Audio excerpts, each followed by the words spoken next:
paradigm of absolute control. And that's why we're just out here doing simple things, pointing out that we're meant to be in nature and be natural. And this is where we find the source that God made to transcend the New World Order. And that's why they want to try to keep us out of it. I'm angry. I've had enough of these people. They're a bunch of Christian murderers, scum. They're on giant death factories, keeping babies alive and selling their body parts. What more do you need to know about these people? I go out and face these scum. They literally crawl out from under rocks. They have green looking skin and they run around screaming, we love Satan, we wanna eat babies. I have them on video.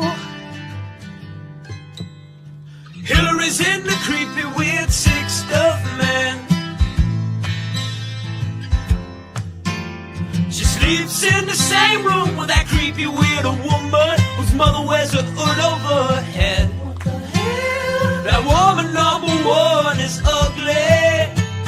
Imagine how bad she smells, man. I'm told her and Obama just stink. Obama and Hillary both smell like sulfur.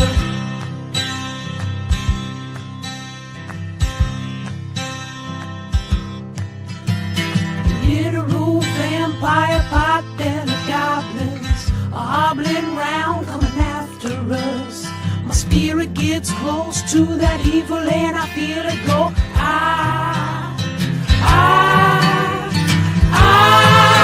We're such self-centered crap. We don't even notice hell itself rising up against us. Millions of pointed people of the very worst type, and I'm so pissed. We're gonna stab your daughter at the mall. We're gonna stab your wife, your son. We're gonna stab you with a butcher knife, and then the police chief is gonna say, we love our Somalis, we love our Muslims. Oh, they're so good, oh, they're so sweet.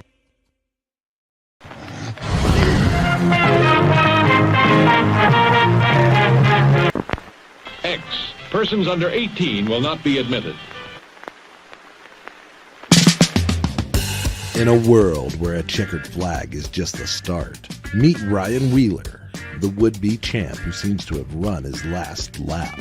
But when a mysterious figure offers Ryan a dark bargain, promising the throne of speed, he strikes a deal with the devil that will make him ride and die. From ball-busting YouTube sensation and Arkham Menard's NASCAR breakout racer Cody Dennison comes his first kick-ass comic creation. This won't be your average ride. It's a tale drenched in bone-chilling horror, soaked in violence, and wrapped around the curves of both the track and the sexiest women that'll make you forget the road ahead. Experience the race of a lifetime, or the damnation of your very soul. Will Ryan outrun his demons, or will he burn in the fiery pits of hell? Don't miss out. Get Cody across the finish line. Back Ride and Die on Indiegogo. I have read a lot of books, and I think I'm a smart man here. However, there is one book I'm really excited about. It's one coming out soon, and it will blow you all away. The book is called Ride and Die. It's about some race car driver and some big titty demons. My good friend Cody, aka Camelot331, wrote it, and it is amazing. You should all go back it on Indiegogo, just like I have.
I'm sweating like a country pig. I'm gunning beers and taking swigs of ice cold Jack. We're at the track, it's racing day, we're getting smacked. I never really understood this NASCAR shit. I thought, how could I be impressed when cars go left? But then I went, baby, it's the best.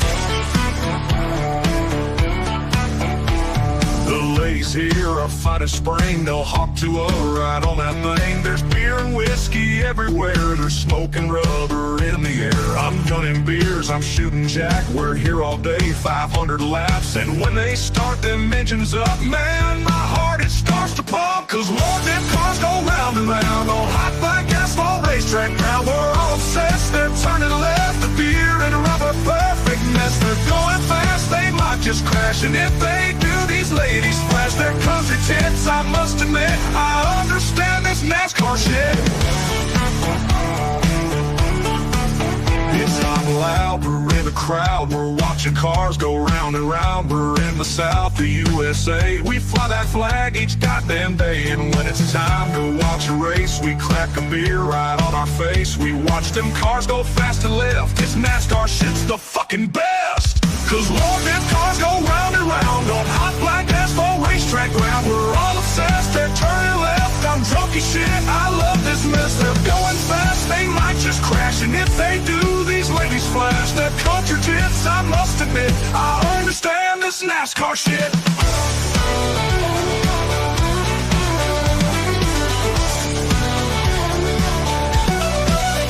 Oh, Lord, them cars go round and round on hot black asphalt racetrack ground. We're all obsessed, they're turning left. A dirty summer country mess. They're going fast, they might just crash. And if they do, these ladies flash their cartridge hits. I must admit, I understand this NASCAR shit.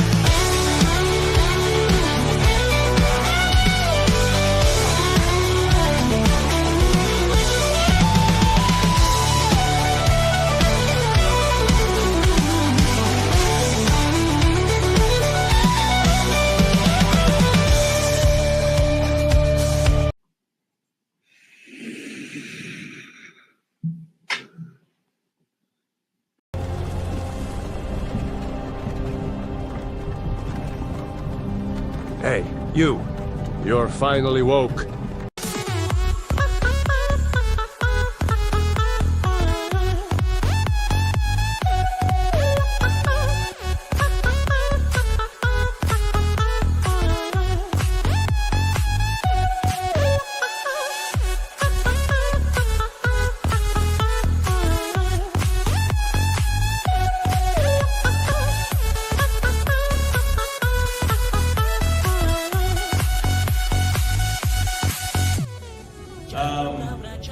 Are you guys aware that we almost see no titties in movies anymore? And we only see titties.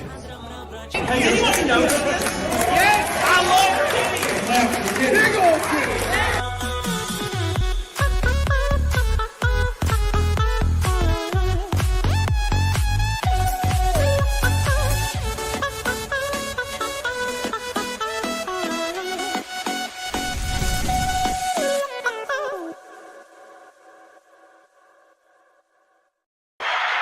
What's up, you beautiful ass bitches? Hope you're doing well. Welcome back. What is today? Wednesday. It's Wednesday with the boys. I hope you guys are having a good ass Wednesday. I know I am. I relaxed all Wednesday. It's pretty nice. I enjoyed the hell out of it. So I hope you guys did as well. We're 25 likes from the goal. Get the hell on it. Diggity dog on it. Yeah, everybody's talking about my giant ass head. Look, dude. Look. Yeah, the NASCAR team that I run for in the truck series, where is it at? They just kept making my head bigger. And I don't remember where it is. Hold on, let's see. Let's see. Where's the head at? There it is. All right, look at this garbage. Look how big it got. Look how big this it's just my favorite thing. Now, to be fair, I've been posting it everywhere because I love it. Because it's, you know, it's kind of true. It's kind of true. Like, there's the original, and then it just keeps getting bigger and bigger and bigger. Look at that. Hot diggity damn. It's just like real life. It's just like real life. God, Jesus. Oh, my gosh. All right, boys. We have a hell of a lot to talk about today. YouTube made a crazy ass decision that was very unprecedented. Now, I will say, it likely has to do with the UK's Online Kids Safety Act or whatever. You know, like the thing that's extremely tyrannical, but it's obviously they're using it under the guise of trying to think about the children. You know, and it's in my opinion that anybody, any government, any organization, any corporate company, any activist, anybody at all that props up children as their first line of, oh, this is why we're doing a thing because we're trying to save children, they're acting in nefarious ways. Usually that's the case in my opinion. But anyways, we're going to talk about that. YouTube is requiring IDs going forward starting August 13th. So we're going to get into that. Plus, we got a murder case to dive into, which is going to be really fun. So we're going to have a lot of stuff going on. So I'm very excited about that. Tristan says, apply it to the damn UK, but not anywhere else. Well, here's the issue. It's probably not specifically the UK that's doing this. It's probably some shadow organization that's forcing the... And let's be completely honest. The UK is completely subject to that, and they do not give a fuck. If you have any kind of idea of whatever shadow government's pushing whatever on anybody, look at the UK first, and that's where they're starting. Because the UK just rolls over and fucking does whatever, right? Their politicians could give two shits. They just want to pocket the money and take the money and run. Take the money and run. So, yeah, that's what's going on. Ray, good night. How you doing, man? We're 15 likes away from the goal. Give it a big old fat like.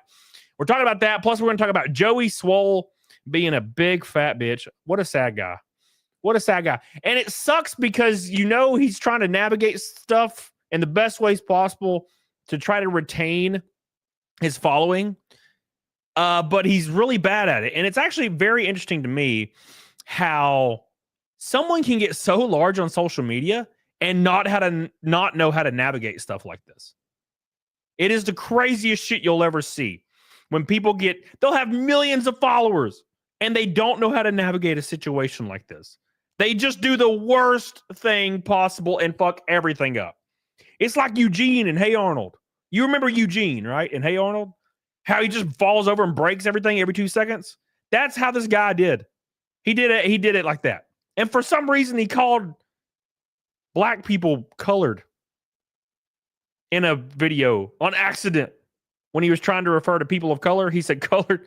Now, look, in my opinion, colored, people of color, kind of sounds like the same thing, but I get it. You know, I understand how things work.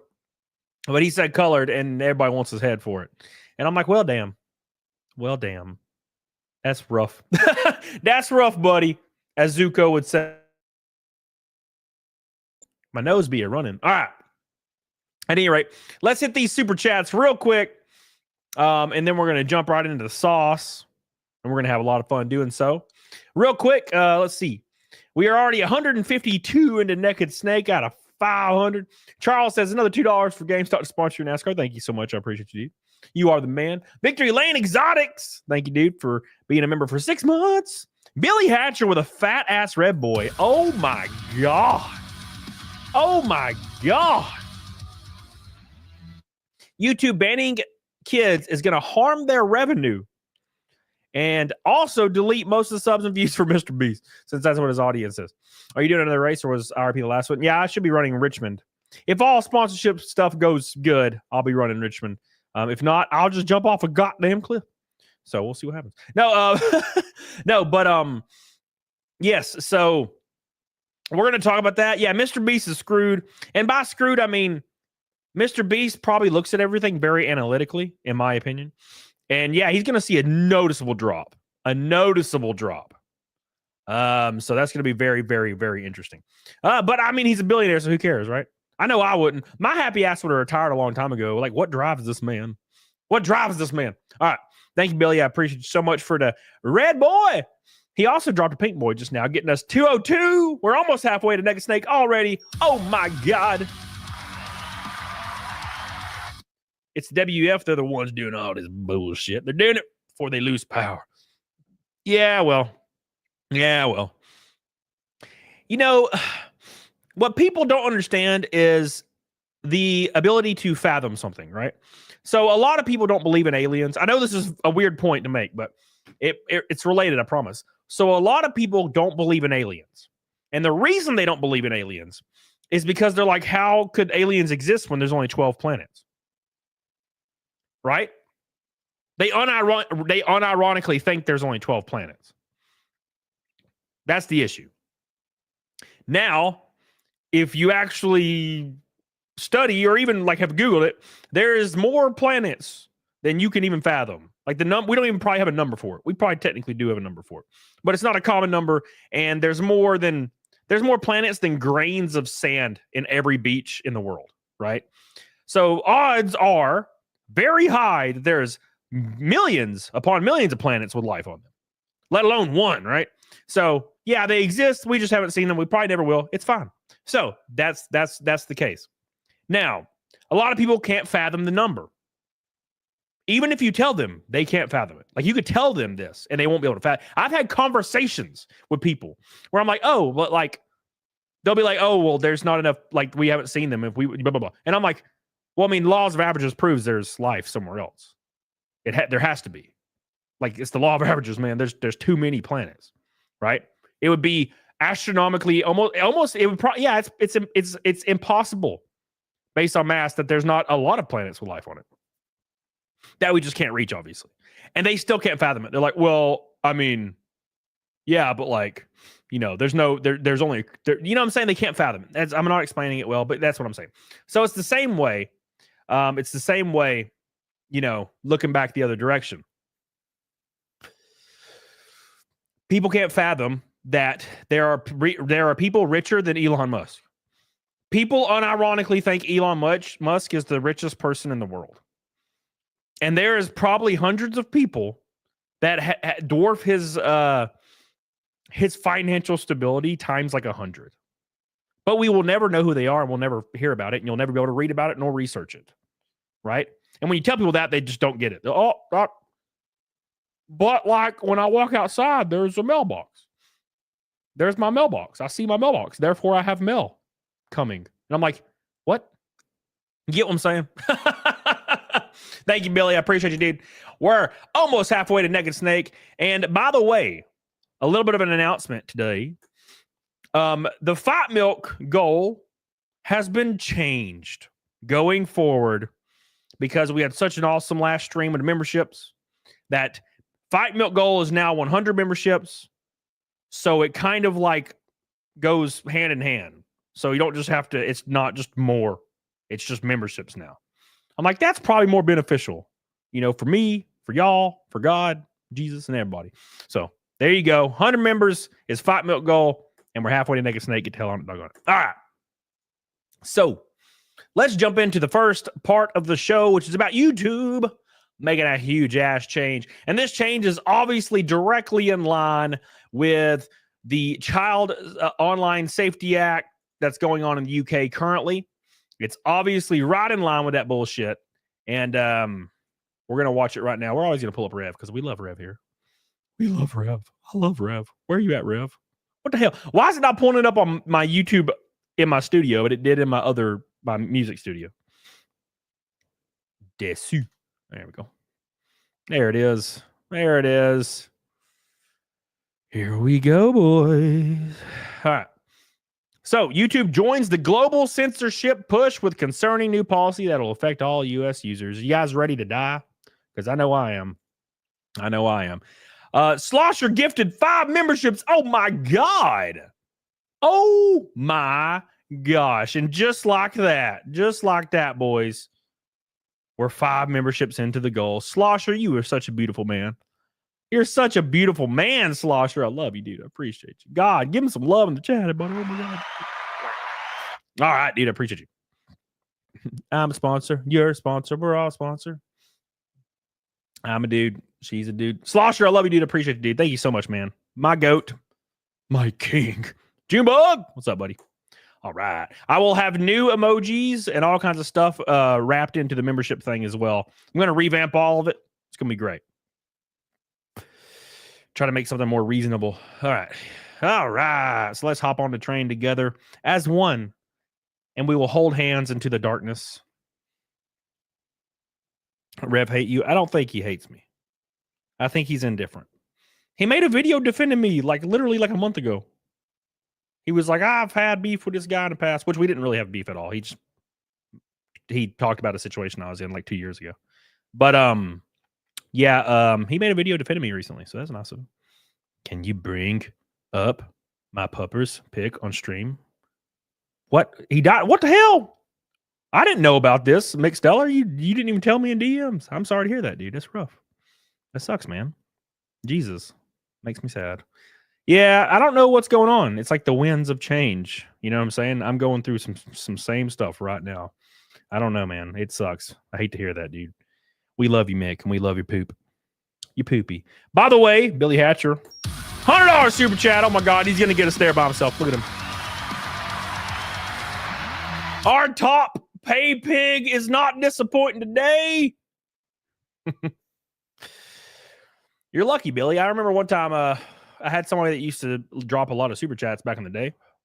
And the trolls that used to really be passionate about hating me, like, ruined that dude's life. It's crazy shit, man. It's crazy shit. The UK loves to destroy the global internet. Some sites pushed back by banning the UK and Europe from their sites. But YouTube sadly bent the knee and did it site-wide, which sucks ass. My channel goes offline. That means I ain't giving them my ID. I don't trust them at all. You know what? We're going to talk about it, but this is going to affect a lot of channels. You know what? One thing that's good about this. One thing. Those spooky freaking kid channels, I hope they're affected. You know the ones where there's like creepy ass, like Uncanny Valley 3D animations that have no moral value at all. You know what I'm saying? Like, you know how growing up, every cartoon had some kind of moral value? Like, it would kind of try to teach you a lesson. It'd be funny, but it'd try to teach you something a little bit. Why you shouldn't play hooky and, take off of work or school. SpongeBob did it, right? There was always some kind of underlying message, just a little bit. Why you shouldn't curse. You know what I'm saying? Stuff like that. Just a little bit of thing. The content that children consume on YouTube is like mindless slop that has nothing to do with anything. That's AI generated. It's freaking spooky, man. Oh, thank you, Billy. I love you, Billy. Look at that, Billy. Oh my God. Can you believe it, Billy? Can you believe it? We are 198 to Naked Snake already. Billy is the heavy lifter today with 2 red boys and a pink boy. Hot diggity damn. We're almost there. Thank you, buddy. I appreciate that so much. We love Billy here. He's so good. He's so kind. He's so kind. All right, dude. Appreciate that, dude. All right. Let's get into the show. Thank you, Billy. Everybody give Billy some love for being so good to you, boy. Single-handedly keeping me on online. Thank you. I appreciate you. Single-handedly. All right. Here we go. Let's do it. Let's do it together as one. As one. We got Rev pulled up for some fun. Rev Desu. Here we go. So Rev is always up on the news. So I'm going to watch it because I like Rev. What's up, Jamie Castro? How you doing, dude?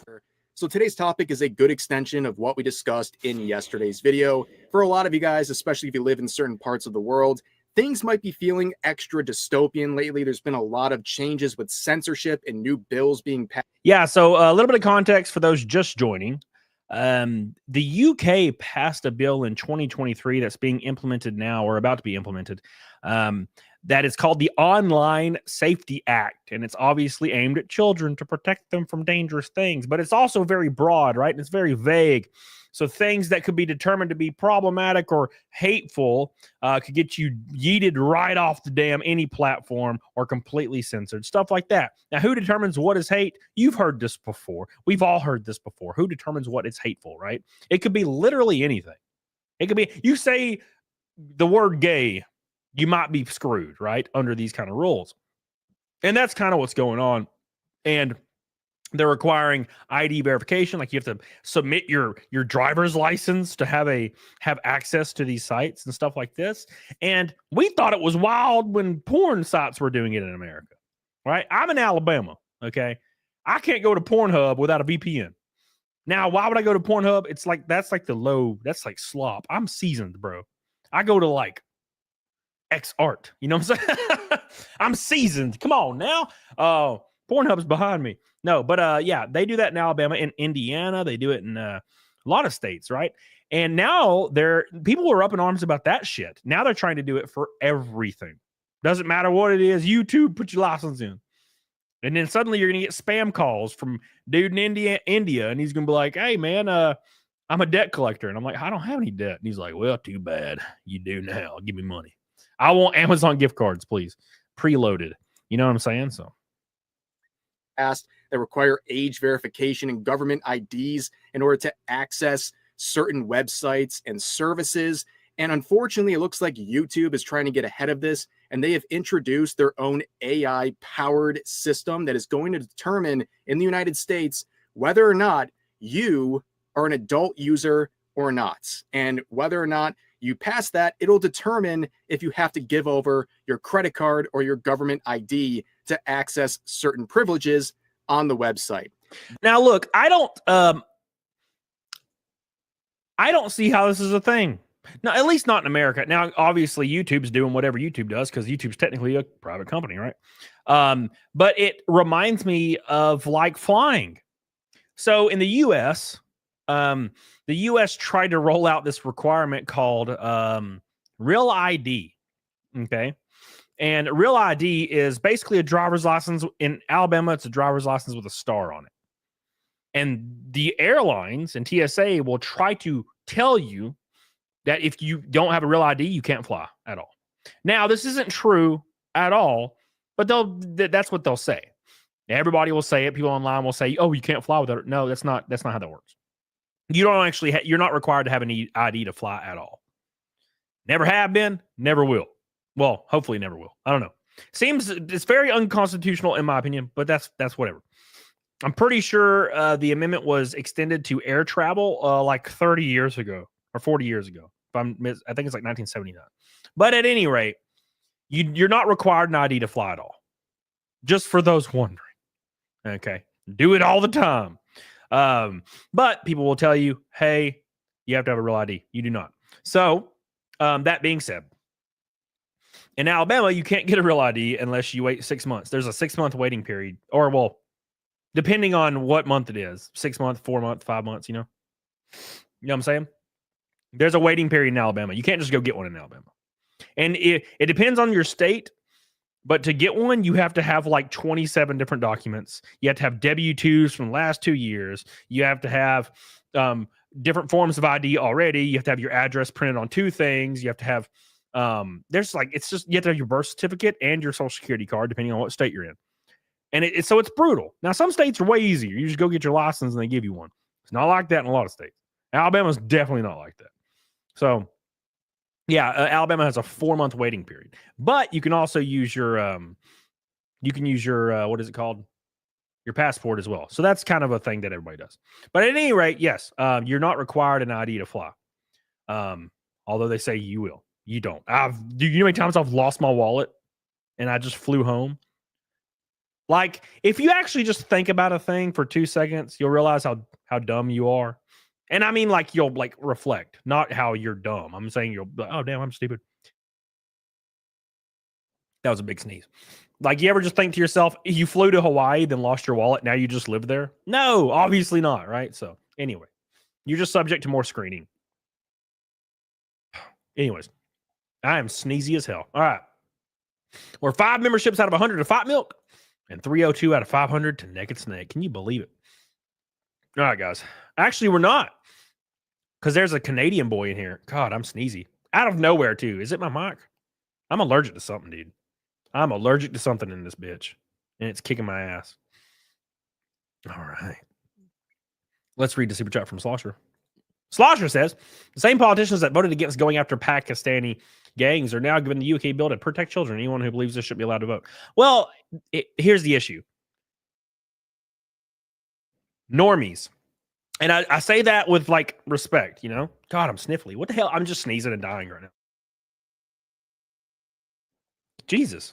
Out of nowhere. So I say this out of respect, normies. A lot of people hear the word normie and they think has negative connotation. It's negative, and it's not. It just means that you're not up on everything going on.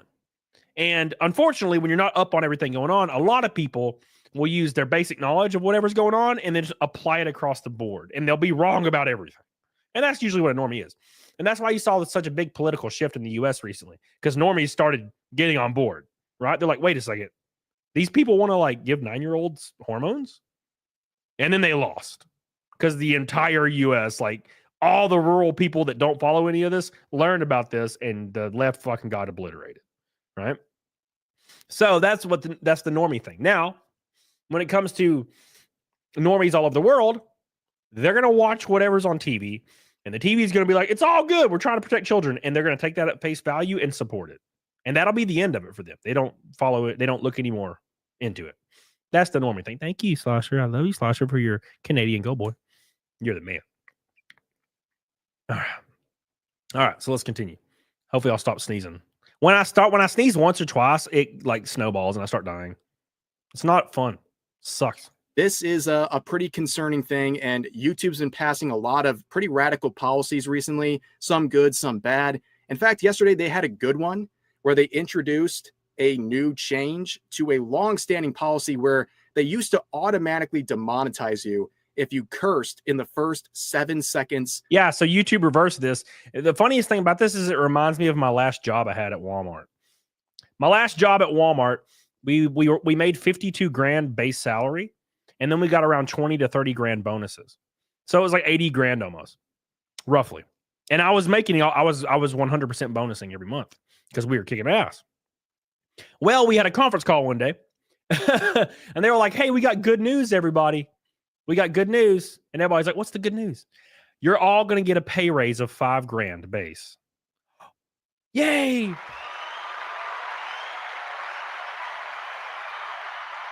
We're going to get a $5,000 pay increase on our base salary. Everybody cheered. Right? Good news, everybody, right?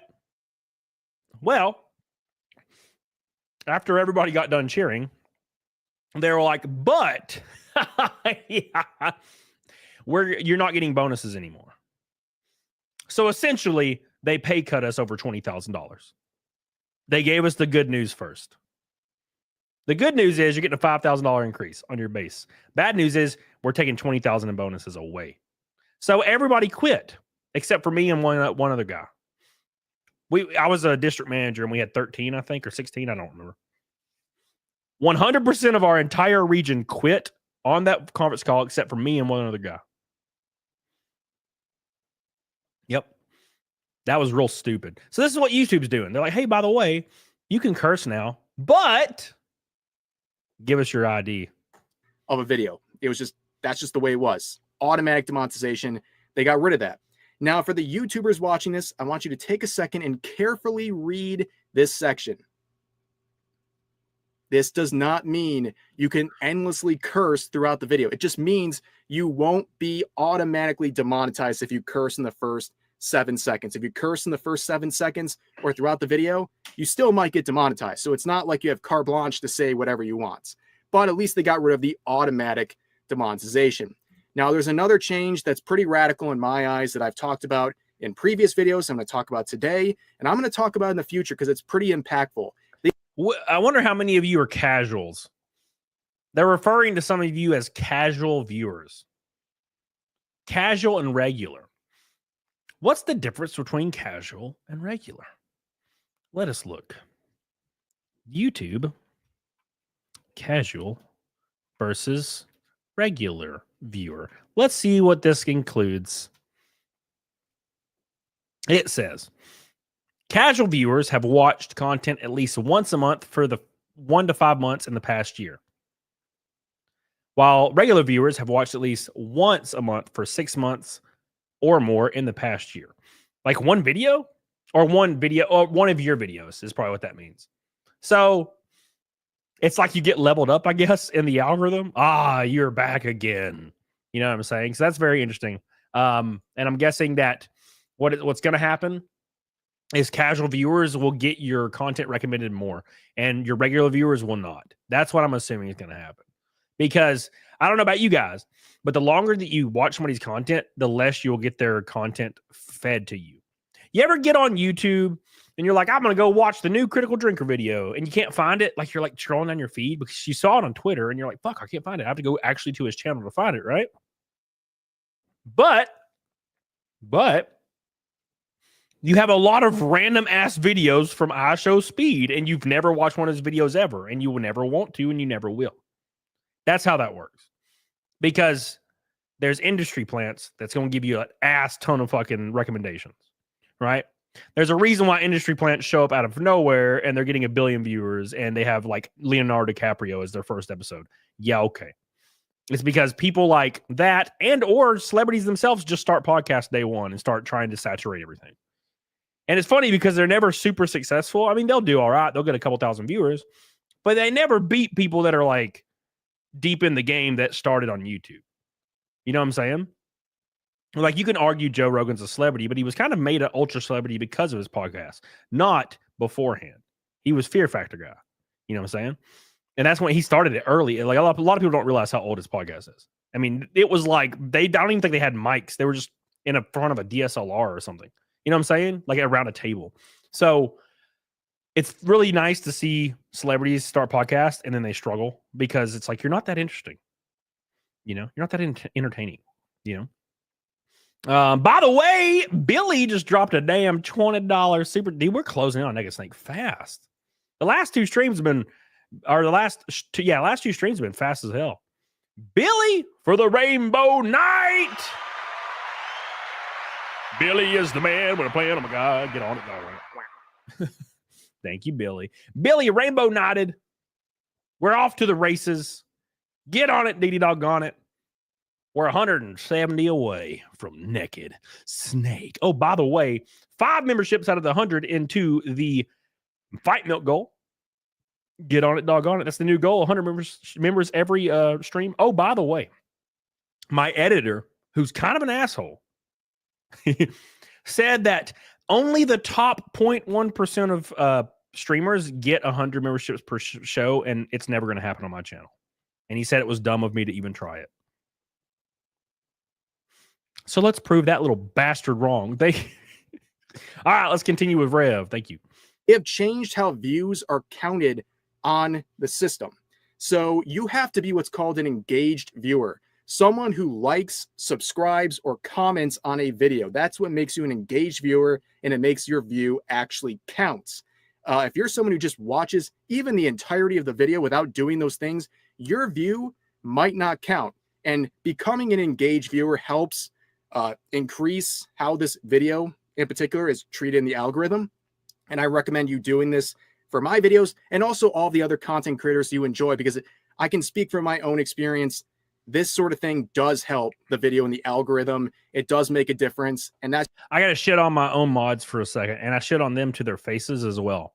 So my last video went live, and you know, if my videos aren't like popping like 20% CTR, which is click-through rate, they basically die immediately. And I don't know if it's the nature of the beast or what's really going on, but it's fine.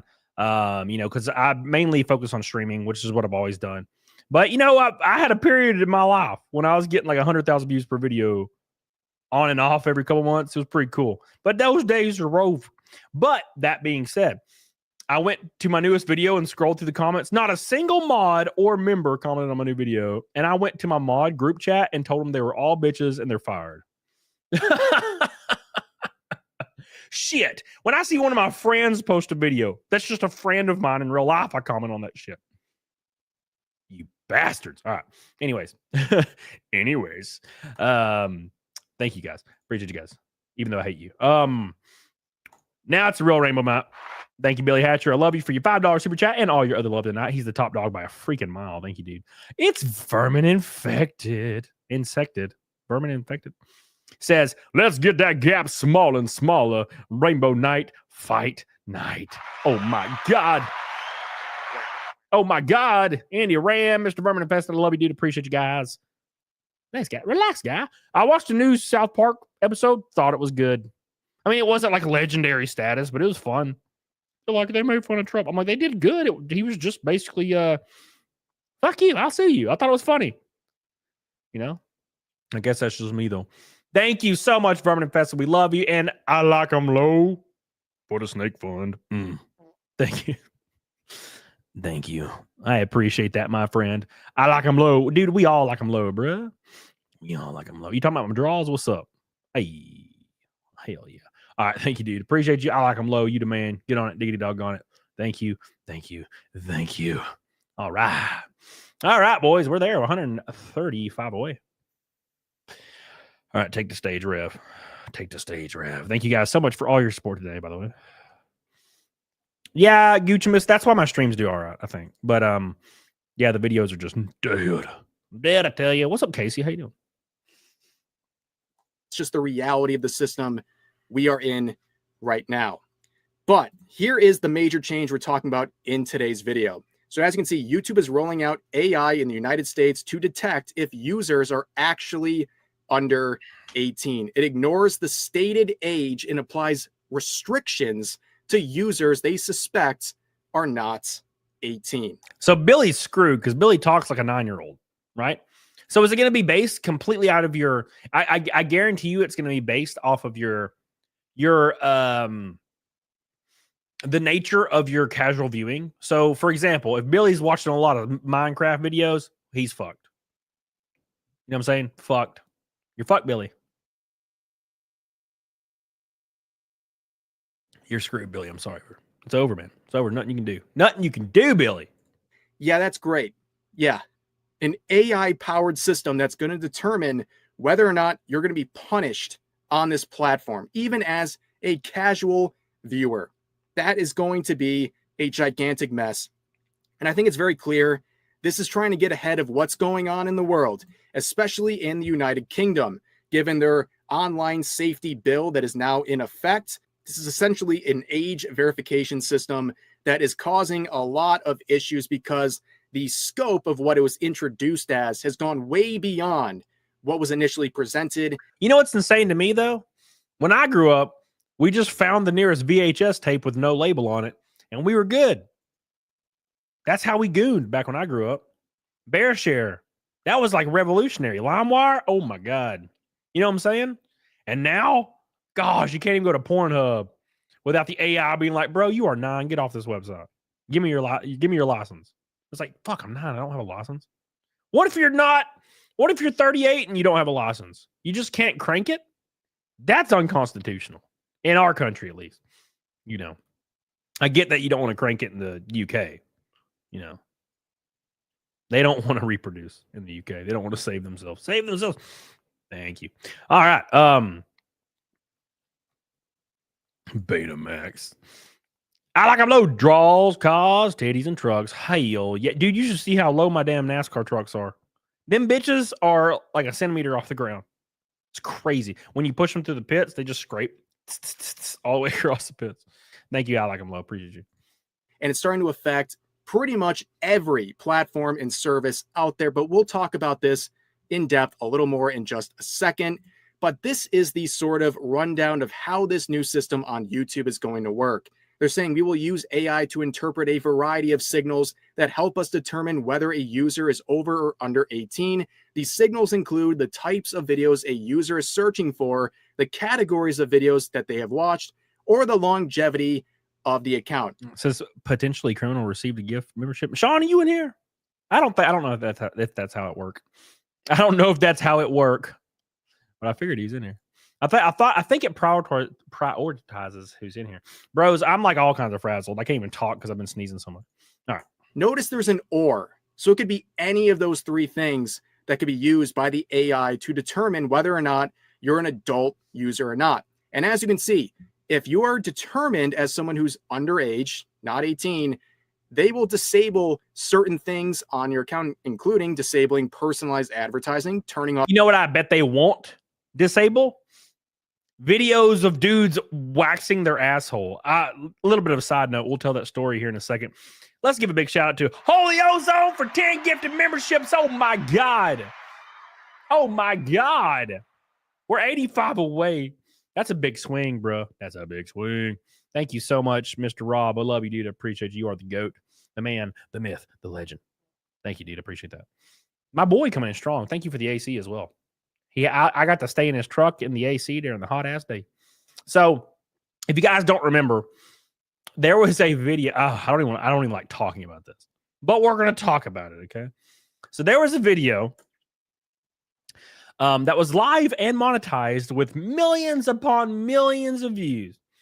And it was a guy who waxed him's asshole. It was like a gay dude, which is fine. But he was waxing his asshole. And it wasn't like he was showing you how to do it. It was like the first 2 seconds of the video, he's standing here like this. And then he, without any context, he just turns up and turns around butt ass naked and spreads his asshole on the camera. That's the first 2 seconds of the video. And then he tells you how to wax your asshole and shows his asshole, like his brown eye pulsing in the video, in the middle of the screen. And it was completely monetized and had millions of views. A kid could go watch it right. And they finally removed it or something. Finally. Or age restricted after years. That's the kind of content your kid can still watch for some reason, though. It's very gross. And it's not gross because of who the guy is or anything. It's gross because he was a bare asshole. God, I can't even imagine what mine looks like. Digital well-being tools, returning on digital well-being tools, adding safeguards for recommendations, including limiting repetitive views of some kinds of content. If the system incorrectly estimates a user to be under 18, they will have the option to verify that they are over 18 with a credit card or a government ID. This is exactly what's going on in the UK. They're literally just making this policy to adhere to the UK and other countries that's going to follow suit, obviously, right? And they're trying to get it to go. They're going to try stuff like this in America. They have been for the last like 8 years. SOPA, GOPA, DOPA, PIPA, SKIPA, TIPA. Every year there's one of these bills that tries to get passed in America. And you'll always notice that Mudahar and other people are always talking about it. It's every year something like this happens, you know? So that's the issue. That's the issue. So anyways, getting back on point, that's what's going on. They're trying to adhere to that. Now, in my opinion, YouTube is probably ingrained in all these decisions in the shadow government, the shadow people. I see them behind trees, bro. I see them behind trees. If this AI determines through these 3 very vague requirements that you are not an 18 plus user, you're going to have to hand over your credit card or government ID. Doesn't that feel a bit invasive? This is very open-ended. And again, it's powered by AI. I don't trust this whatsoever. I don't think anyone trusts this whatsoever. This could so easily be abused to require people to send over their credit card or government ID. And I'm not even getting into like content creators and how if you're a content creator and somehow your account gets flagged, what does that mean for you? Like you're screwed. You're completely screwed. Imagine if this policy was in place and there was an Online Safety Act in the US during COVID. Imagine if all of this was in place, including an Online Safety Act like the UK, but in the US during COVID. Imagine what the fallout would have been for people that even mentioned anything at all. You whisper the word myocarditis and you would get arrested. They would burn your house down. Legally. That's how crazy this shit is. Tired of hearing for the children. Like, dog, if you cared about it, you release the file. They don't give a shit, bro. If anybody ever starts with but children, they're nefarious. Keep in mind, I had a post about Pedro Pascal go absolutely insane. Absolutely insane the other day. They got 250,000 likes on X, right? So a lot. Now, here's something completely unexpected and weirdly unrelated. I got about 100 DM requests. Half of those DMs were just Middle Eastern accounts trying to pay me to quote tweet or retweet pictures of dead children. That is the weirdest shit that I didn't even know that side of the internet existed. Where if you get a big enough following or a big enough, they're probably Googling or have some kind of AI system that determines engagement rates for different users and go try to pay those users to post. Marketing companies do it in the US for people. You ever notice like those same accounts that are posting I show speed videos over and over? And then they'll post that neon guy. And there's like these 4 or 5 different creators and they post about them all day. Right? They're getting paid to do that. by those marketing companies and marketing firms that these people work for, and that they have clients, and these clients are people like iShowSpeed and stuff, right?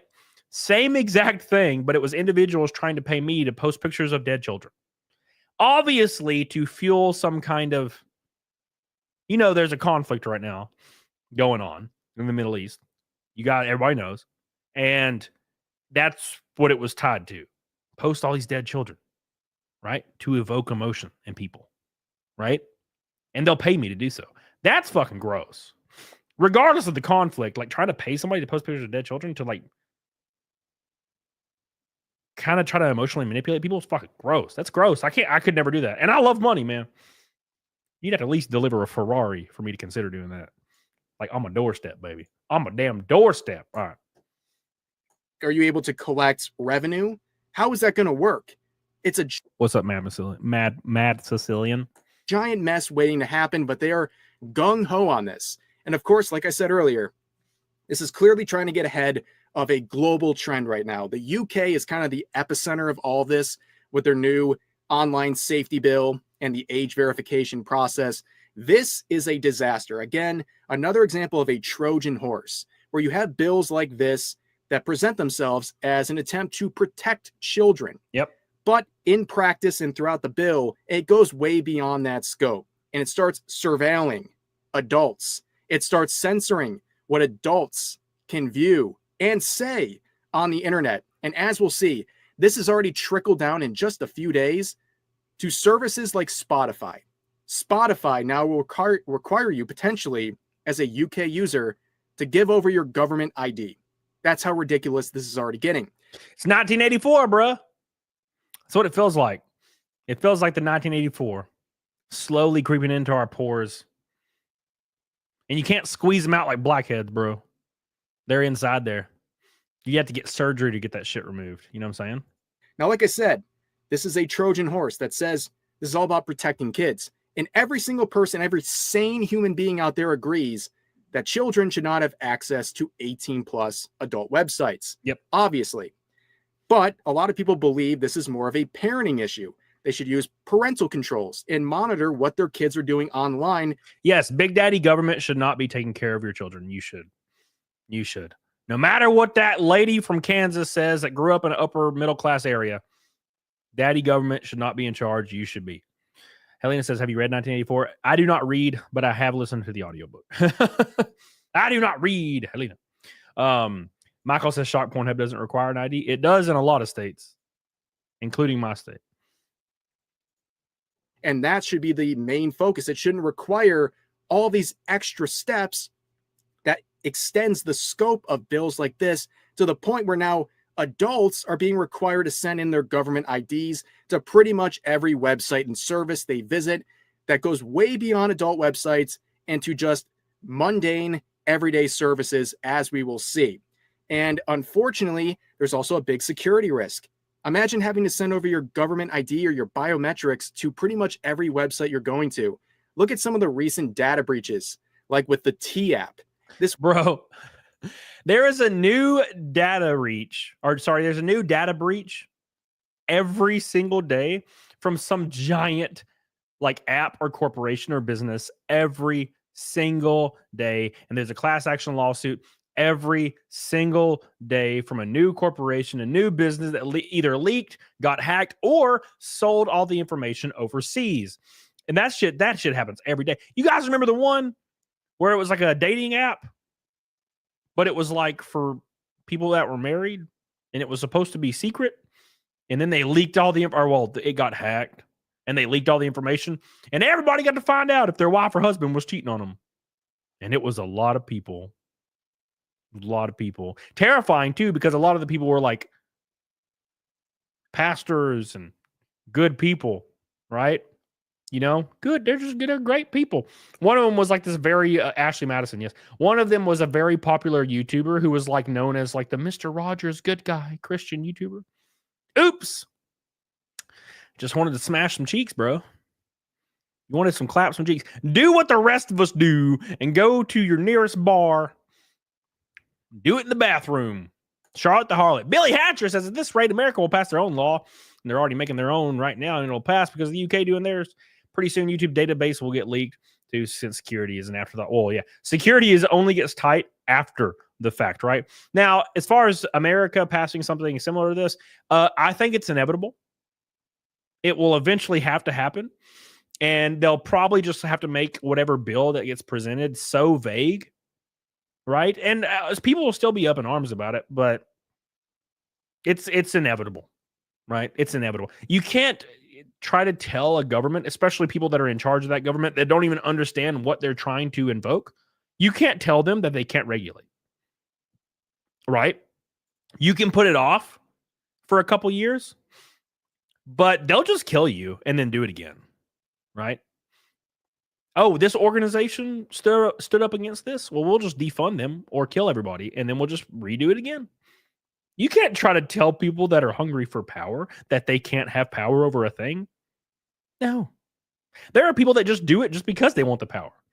You ever like had a friend or dated somebody that tried to like rule your life and they didn't even gain anything from it? It was just like a weird ego thing, or like they got off on it.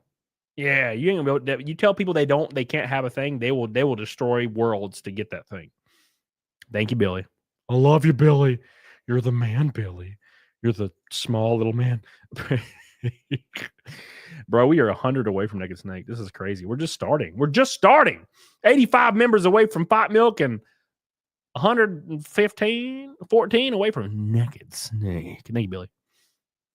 It was an app that was a women-only app where basically it was very mean-spirited, right? They would have to give their government ID to prove they're a woman, and the main focus of the site was to show dating profiles of men and basically determine, like, is this person a red flag or not? Are they a good choice?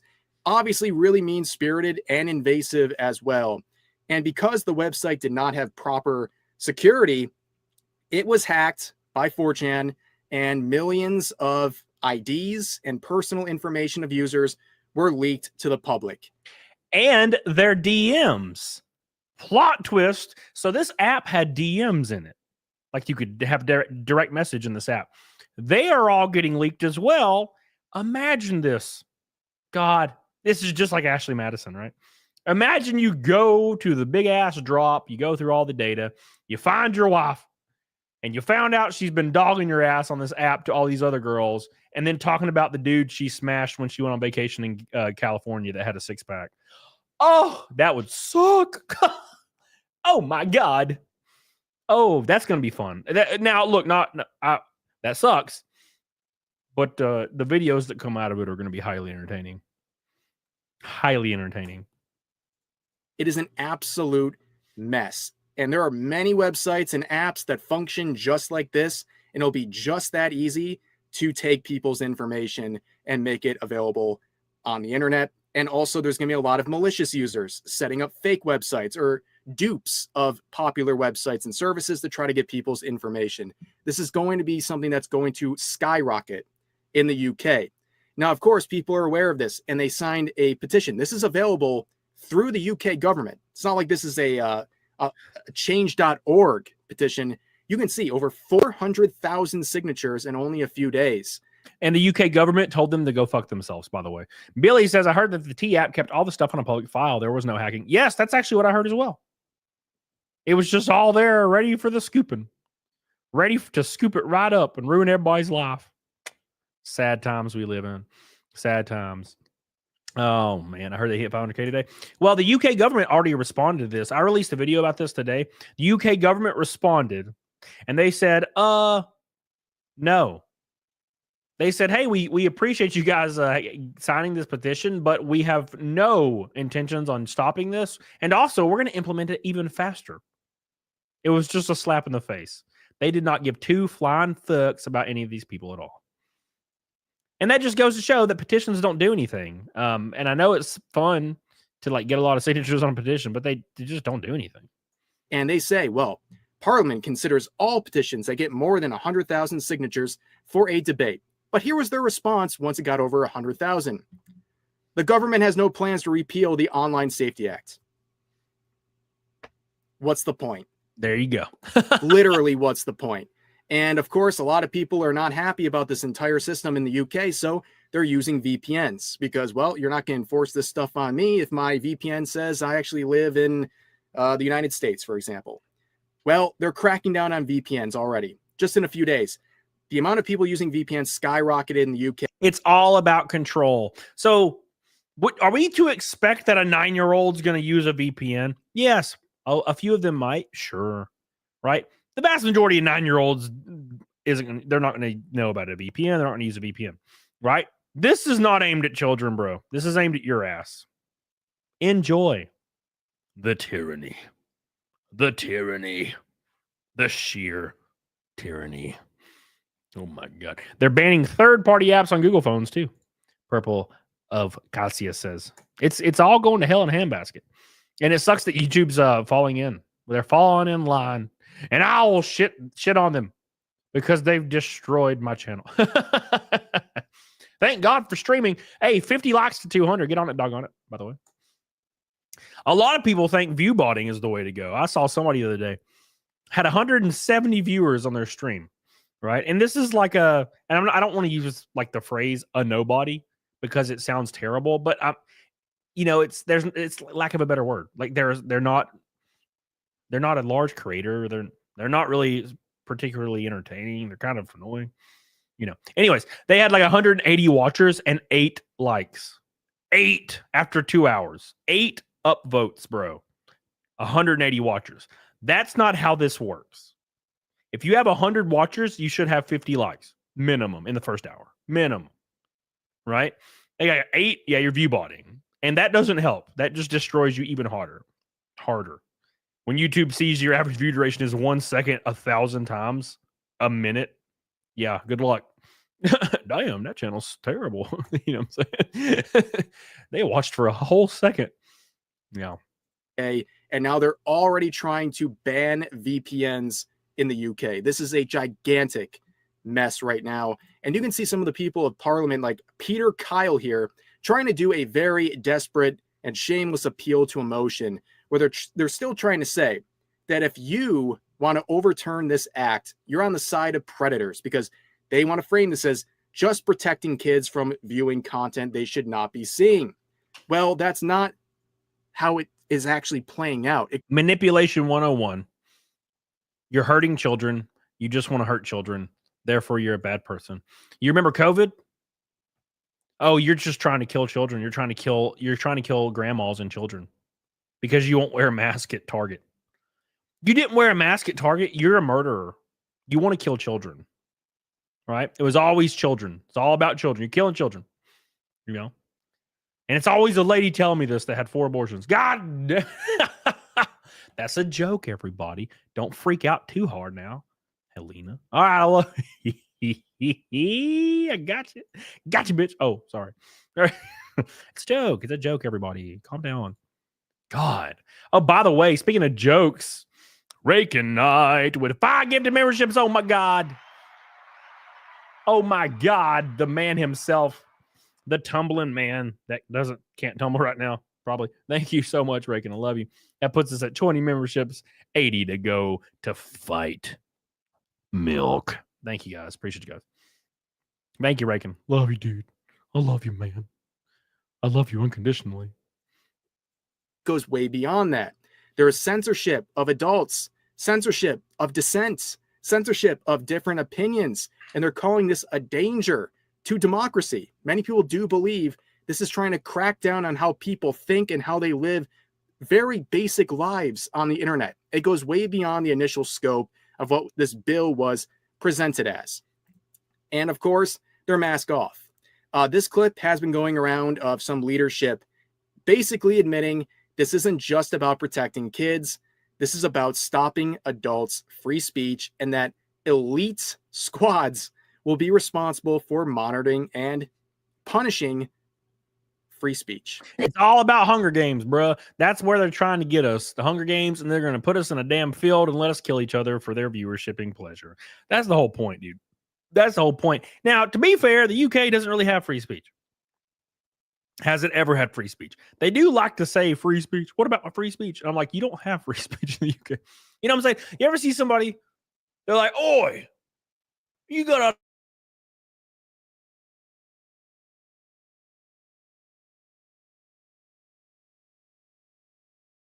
What's just happened? What just happened? Was the end of the world just now?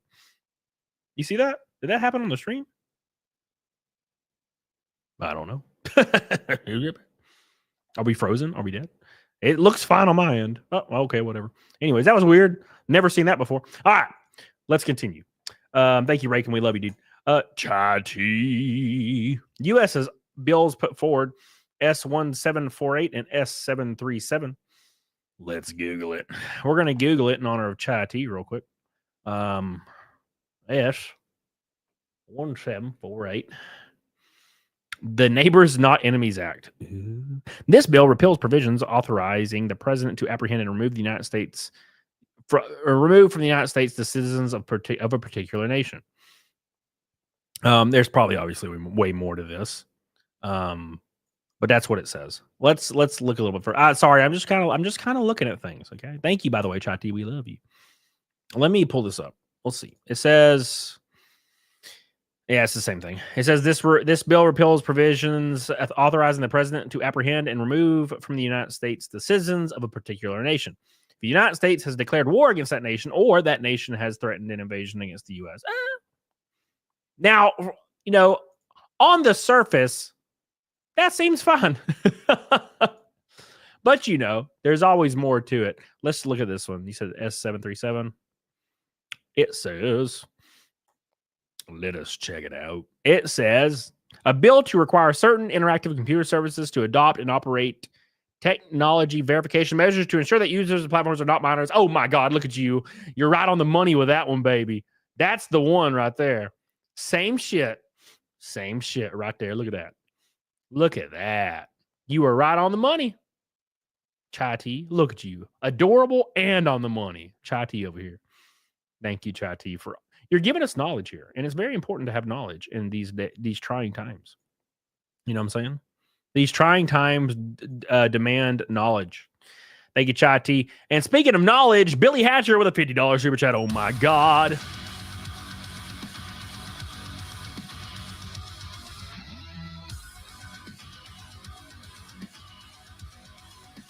Oh, my gosh. He says Peter Kyle is a bad liar. Also, it'd be nice if politicians just came up and said they're censoring people because they don't like free speech, but they never will. They're all churted. You know, it would actually be a little bit more respectable if they just said what they wanted to do, like for realsies. You know what I'm saying? Now, obviously, it'll never happen, right? You know what I'm saying? Like, they would never come out and say what they're trying to do because none of them will be elected. Like, you think they're going to come out and be like, I just want to get rich off of insider trading. You know what I'm saying? I'll be like, damn, respect, bro. But you're not getting elected. You know, but respect. Who introduced the bill, you say? Michael asked. Let's see. Senator Mike Lee? It says sponsor. I'm assuming that's what that means. Senator Mike Lee of Utah. Damn. Those Mormons are at it again. Damn you, damn you, damn you. Thank you, Billy. I appreciate you, buddy. We are farmers. We're 62 away from Naked Snake. Can you feel it? I can feel it. I can feel it in me bones, bro. You like me lobsters. What do we even do about it, John Harris? Nothing. We just die. We just die, John. There's nothing we can do. The only thing we can do is really talk about it and voice our displeasure. And hopefully enough people will rally and it will get big enough to where the public pressure is able to change. That's kind of what's happened all along with all these kinds of bills, right? Enough public pressure that other politicians that are trying to score points will hop on board. The only thing you could ever hope for is that their corruption aligns with your benefits. That is the only thing you can ever hope for. Ever. Ever. Thank you, Billy. We love you, Billy. We love you. Thank you, Billy. All right, let's continue. Wait, nope. All right, now we're going to watch this. People openly talking about the Safety Act. Or the Online Safety Act. So here we go. Is it just about children, or does it Do you think that should be an elite squad? Barry, does it just protect 13-year-old I'm sorry, girls? the elite squad is not about children, actually. Shall I read you the thing? An elite squad of police officers is to monitor social media for anti-migrant sentiment. I don't think 13-year-olds are engaging that. So is it also to monitor adults? Simple question, yes or no? Yes, of course it will. Okay, there you go. Damn! Of course it will. Of course we're trying to monitor adults. Of course we are. Where were you? What do you think? Of course it is. You ain't got free speech, baby. It's ogre. Shrek is love, but Shrek is not life. It's ogre. Damn. Yeah, McSteller, for real, for real. You know? There's some that exist, you know? There's some that exist, but usually they have to have their own platform to do anything, to be fair. You know what I'm saying? Got to have your own platform. That's the only way you're going to be able to do it. Big shout out to Billy Hatcher, who is like half the super chats tonight. You are a maniac, dude. I appreciate that tonight, dude. I love you. I appreciate you. You got all the red boys and pink boys by yourself almost. Yeah, you do. No, Slayer Productions. He snuck one in there. Oh my God. You're not alone. You are not alone. Slayer is here with you. All right. Yeah, it seems so obvious at this point. They were saying this is all about just banning adult websites or keeping kids from accessing them and all that stuff. But now you're seeing it goes way beyond that. It's something that is attacking many platforms nobody expected. You can see Chibi Reviews talking here about Wikipedia being restricted, YouTube being restricted, Spotify being restricted, police monitoring task forces being created. These are not exaggerations. Right now, if you're a UK user, this is what your media tabs might look like on Twitter. Everything is being censored. Even things posted by users who are not in the UK are being hit with these restrictions. In yesterday's video, we talked about collective shout. And some people, it was a bit of a confusing situation with mouthwashing. It was claimed it was banned by itch.io. Turns out it wasn't. But long story short, people talking about that and relating it to various censorship issues were getting these restrictions as well. People outside of the UK were even getting hit with this. Look at this. Imagine you post something online, right? Imagine you post something online and it's just blanked out and says, due to local laws, you can't read this, bro. It's too damaging. It's too damaging. And all it says was, you know, Billy's gay. Can't even read it. All I did was call my boy a little gay.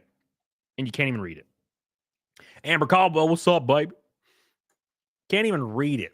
Can't even read the fact that I roasted Billy on Twitter. No one cares, unfortunately. No one cares. It's very sad. It's very, very sad. 40 likes away from the goal, by the way. You get on it, DD Dog on it. Oh, and by the way, I didn't talk about this earlier. I forgot. But as you all know, I'm in the new NASCAR 25 video game. Hell yeah to the yeah, bro. It was announced today that I'll also be in the truck series as a playable character as well. So I'll be in the NASCAR truck series of the video game and the Arkham Menard series as well. We've ran 7 truck races this year. Got another one at Richmond. Get the hell on it, DD Dog on it. If you want to jump on as a sponsor, now's the time to message me. Maybe you can get your channel or company in the game for the next rollout. That'd be fun, wouldn't it? All right. It's ridiculous.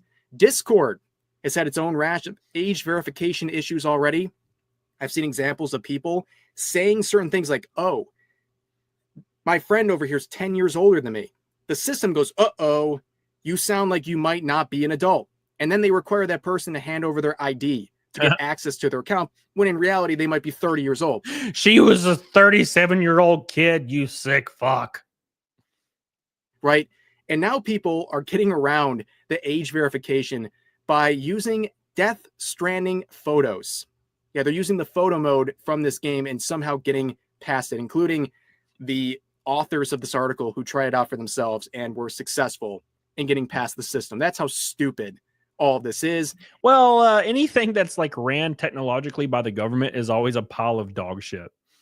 I don't know if you guys remember, but when the Affordable Health Care Act, I'm pretty sure it was what it was called, Affordable Care Act. When it was implemented, regardless of my premiums going up times 10, there was a website based around it, and no one could log into the website at all for like the first couple of months because it was a government website and didn't work. It's crazy. So like, of course it's not going to work. And also Wikipedia is at risk of being blocked and hit with this sort of age requirement. They're in a legal battle right now because apparently Wikipedia has something that is so controversial, information that will require an age verification for not just users, but also identity verification for contributors. And of course, censorship of harmful topics. That's what the government wants. It's shameless. It's pathetic. But of course, we're not done yet. People are now reporting that they are being required to show their government ID to Spotify. You're not old enough to listen to Kanye, bro. What's wrong with you? Look, they took off the one song. Right? They took off the song. Is that not enough for you? Gosh. They took off that banger. I'll never forget when that shit came out. I was like pulling up to a like a track. I think it was Kansas. Pretty sure it was Kansas. I got to Kansas and I pulled up to like the credentials line. And I was like, everybody was talking on Twitter about this song. And I was like, well, I got to listen to this bullshit. And I listened to it and I was laughing. I couldn't believe how ridiculous it was. And then I realized I was listening to it kind of loud and there was like people everywhere. And I was like, oh shit, let me turn this down. Oh shit. Hold on now. Don't arrest me, please. Please. Yep, you can't even listen to certain kinds of music without giving over your government ID to a service like this. It's insane. I mean, how far do you think you're going to push people with this kind of stuff?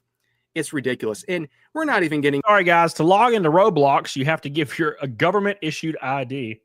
You want to play some Roblox, Billy? Too bad. You want to play some Minecraft? Too bad. Need that ID, son.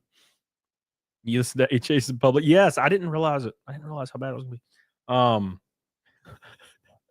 be. It's why I source my MP3s from perfectly legitimate sources. Yes, of course. We definitely do not sell the high seas here. This is why physical media is great in this scenario. Yeah, but it's expensive. Your boy ain't trying to buy every damn physical album, okay? If I want to listen to some Ronnie Radke, I ain't going to go buy anything. I mean, I guess I could sell the high seas, but you know what I'm saying? You know what I'm saying? Into the more sinister, ridiculous stuff like the task forces that are being created to crack down on what they believe is problematic and dangerous behavior. I mean, you can see this headline. Police unit in England to monitor online signs of anti-migrant disorder. Intelligence team could track social media and flag early signs of disorder. What is it? Hold on. Anti-migrant disorder? Like a mental disorder? Hold on. What does this mean? What does this mean? Disorder? Are they framing this as a mental disorder? You know what? I don't like that this dude has a fruit stand right outside my door and 8 kids breaking shit everywhere. I don't know how this works. Look, I'm just saying. I'm just making up a hypothetical. And you're like, I don't like this. I'm gonna ask him to leave, and then you get arrested because you have a mental disorder called anti-migrant disorder. Like, no, bruh. His kid's knocked my trash can over. I'm confused. Disorder. Oh, disorder, like protest. I apologize. I'm from Alabama, okay? We don't realize it's disorder, like out of order. It's fine. It's fine. Protest. Yes. Look, they call cookies biscuits, okay? I'm sorry. Okay? I'm sorry about the biscuit cookies. Civil unrest in response to renewed demonstrations. Yep, we're in the wrong think era. Wrong think, you're going to get arrested. That's pretty much it. Yep, you have an issue with anything going on with that, you might get a knock on your door. Rip. That's how bad things have gotten already. Rip. Now, don't worry, guys. This is just a test run, in my opinion. This is happening across the world, and the United States is not exempt. There is a very similar bill titled Kids Online Safety Act that is basically mirroring everything going on in the UK that they're trying to push. And there's been already a lot of backlash. So what do? They start pushing another one. Here it is. You were just talking about this, Chai Tea. My God. Stop bringing up biscuits. I want biscuits and gravy.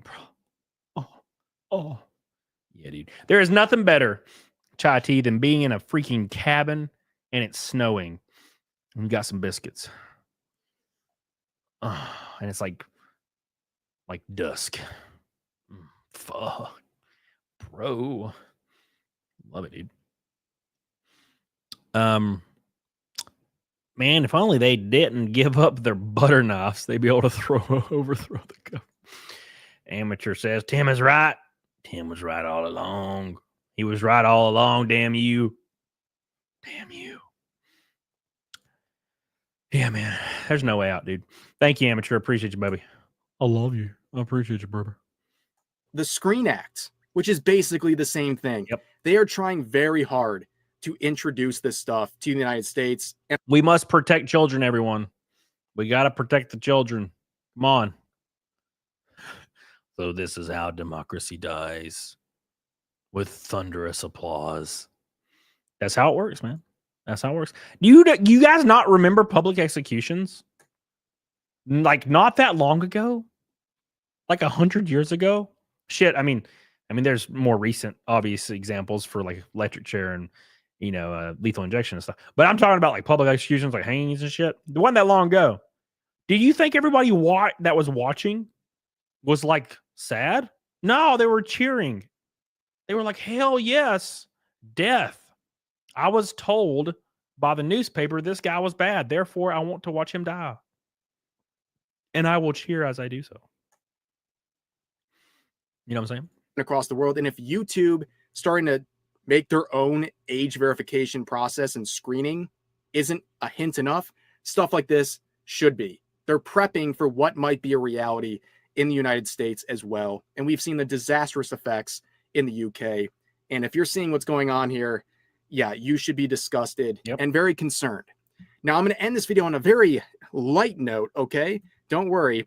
Yesterday, I announced that my code REV20 is now active, meaning you get 20% off of my latest advanced. Get you some Rev juice. Rev juice. Rev your engine with Rev juice. All right. Yeah, dude, it's wild as hell. Absolutely wild as hell. And they're not going to stop. They're not going to stop. They're going to keep going, bro. There's nothing more tastier than control. Control. Imagine this. Imagine you haven't eaten in like a day, because that's a long fucking time. Imagine you haven't eaten in a day, and you get home, and your wife's cooking you some spaghetti. Got a little bit of that fucking hot sauce in it.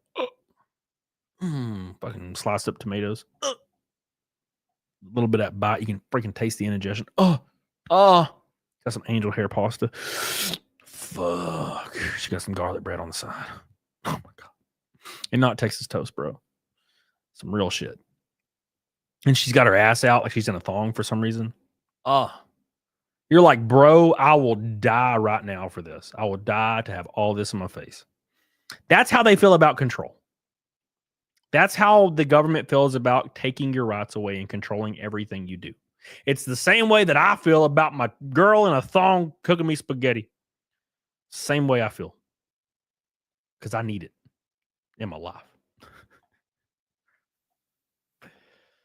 Yeah. All right.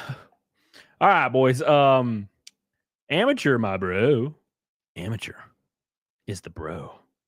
He's the bro. He got a super chat on my face. What does it say? It says, you will earn so much more money when you accept that the time is right. What does that mean? Are you threatening me, Amateur? Oh my God. Dude, I'm telling you, Gucci Miss. I'm telling you, man. Thank you, Amateur. We love you. Appreciate you, buddy. You are the GOAT. You're the man. You're the myth. You're the legend. Thank you for your... we're 50 away from Naked Snake, I think. Let's see. Dude, we are 50 away from Naked Snake and 80 away from membership goal for the Fight Milk. Can you feel it? Can you feel it? Can you feel it? Oh, my God. Oh, my God. Thank you, guys. All right. Next up, we got Joey Swoll. My boy. My poor boy. My poor boy. He just went crazed. He went crazed. Now we got to have a little bit of, what's the word? A little bit of context, a little bit of sympathy for my boy because he is 5'4". You know what I'm saying? Now look, I'm not shitting on the dude. It's a joke. But look, it's a joke. Here's the thing though. If you're 5'4", your only option is to be jacked or to be a bottom. There is no in between. Trust me, I know I'm 5'3". All right. I'm just letting you know. Okay. I'm just letting you know that I know the secrets of the trade. I've been studying it for a long time. Look at this beautiful bastard right here. Meat Puppet with 5 getting memberships. Oh my God. And did Rakin got one? Rakin, you got one? Oh my God. The time is right. The time is right. Finally, you get a little bit of that good food. Finally, some good fucking food, bro. Meat Puppet. Everybody give him some love. He's the man. 5 gifted memberships puts us 75 away. We're a quarter of the way there, man. We're a quarter of the way there, bro. Thank you so much. And Neanderthal with a fat, pulsating pink boy. Oh my God, I feel it. Neanderthal.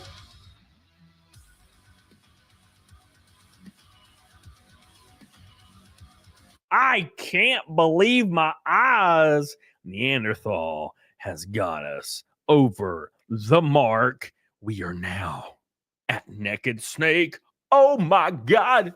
Neanderthal.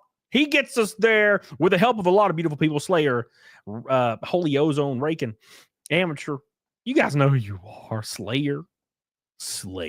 Thank you, my friend. We didn't get a double kill or a triple kill. We got a Kilimanjaro. Yeah. Oh, yeah. Amber says, did you get a diecast set for your truck and car yet? I got both diecasts for the truck and car, but they are not mine. They go to, I already gave one of them to Sean, who was the, who bought the high tier of my book. And then the second one goes to Donna. So I need to ship it to her, but I also have it just sitting here in a box. It is beautiful. Thank you, Neanderthal. We did it. We did it. Neanderthal did it. Thank you, dude. I love you, man. I appreciate you so much. Neanderthal's the GOAT, boys. He's the GOAT. 488 shows in a row. Neanderthal, we love you, buddy. We appreciate that, dude. Give him some love. Here we go. Here we go. Okay. Thank you, Neanderthal. I appreciate that, buddy. You are the man today. You are the man.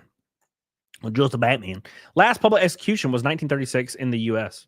A woman, what the hell she do? She talked back. Oh, my God. Thank you, Just a Batman. Appreciate you for the 1 month. All right. Next up is Joey, our boy Joey. So if you guys don't know about Joey Swoll, he's Swoll. He is Joey. He is Swoll. Now, Joey Swoll is a content creator who I've really enjoyed his content because basically what he does is he shits on people that shame people in the gym, right? Shaming people in the gym is lame. I'm going to be honest. As somebody that's been at the gym for 10 years now, over 10 years, shaming people that go to the gym, if they're new or overweight or trying their best and you shame them, that's fucking lame. That's just lame. It's not funny. It's not cool. It's just lame. Look, you got the freedom to do so, but Joey Swoll will call your ass out. And I've always loved seeing that kind of content. Well, Joey Swoll made a post honoring Hulk Hogan on the day that Hulk Hogan had passed away. Obviously, you know who Hulk Hogan is, world famous wrestler, superhero to many. And he made this awesome post, thought it was cool. Well, some people had a problem with this. Now, for those that don't know, Hulk Hogan has like a spotty past, you know what I'm saying? Like everybody. And also, he grew up in a different time. He's like 70, he died at 71 or something, 72. But, I mean, that's not an excuse. But, hey, man, different time. My grandma said colored up until the day she died, right? And that was normal because it was slur, colored, minority, people of color, right? Every 20 or every 10 to 20 years, it changes. The official term changes. And now you're in trouble for using the past term. People of color will be bad in 10 years. You won't be able to say people of color anymore. You'll have to say like melanin deficient or something. I don't fucking know, but it's going to change, right? Now, that's not the point here, though. Hulk Hogan in the past, and specifically the most abrasive event was in 2015. He was recorded on a phone call saying the N-word. He was saying that he did not want his daughter like dating, N-word. You know what I'm saying? He was using slurs, which is gross, obviously. Yeah, but he came out and apologized for it, worked towards it. A lot of people that were people of color were like, hey, dude, he apologized to me directly. He's helped my career a lot. I love the man, blah, blah, blah. He paid his dues. You know, he moved on. You can still hate him for it. That's fine, but he paid his dues, moved on. Right. And there's other instances like that, but that's the one that everybody really talks about. So at any rate, Joey Swoll makes this post, and a few of the blue-haired people in the comments were really pissed. So Joey fought back in the way he should have. Now, he said something that was, I guess it was a Freudian slip. I don't know what you call it. He misspoke. Definitely. He definitely misspoke. But it's fine. So we're gonna play that for you. So he was defending himself, and I think it was a good defense. Now, he said the word colored, which is probably not what you should say. But he did defend himself. But it went poorly. It went poorly because you cannot battle these people. And in my honest opinion, how you get this large on social media and not how to navigate these situations is actually insane to me. But let's play that for you. Listen, I can post Hulk Hogan if I want to. Just because somebody makes a mistake in their life doesn't mean that they haven't done good things. That is true. I don't know what he did. And he said something 20 years ago and apologized for it. If you're going to attack me, you better go after the colored athletes and the people that are black. And there you go. That's probably not what he should have said. Right? Now, I mean, I think you give him a break here because, you know, misspeaking, whatever. But that's fine. I mean, Hillary Clinton said it like recently too, right? So, but it's fine, you know. Minority that went and posted him as well. Okay, the man was nice to me. He made a mistake. I'm not God. People make mistakes in life. If you got a problem with that, look at yourself. There's not one single person in here that hasn't made a mistake in their life. So racism is not a mistake. Right. And now this would imply, though, that you can't grow from this, right? So let's say Billy says something that's racist as hell and tomorrow, right? And it goes viral. 10 years from now, if he like looked inside himself and was like, man, that was fucked up, right? In 10 years, we can't say Billy learned from it, right? I think we could. Maybe I'm wrong, but I feel like you can definitely learn from mistakes you made. But this guy's implying that if it's not a mistake and if once you say something racist, you should be killed. And that's not what he's saying, but that's the idea, right? So that was his response. Now, people were really pissed after the response. And I say people, you know the kind of people. It's the outrageous, like 1%, extremely angry, extremely loud, threaten to kill you people. And he also claimed that he got death threats and people were calling his girlfriend and stuff and his sister and his family and like calling them and harassing him, which is why he quit social media. Yes, I'm getting ahead of myself. He announced that he quit social media the other day in kind of a really baby kind of way. Like he was acting kind of like a little bitch, kind of like I'd done in the past the other day when I was having a bad day.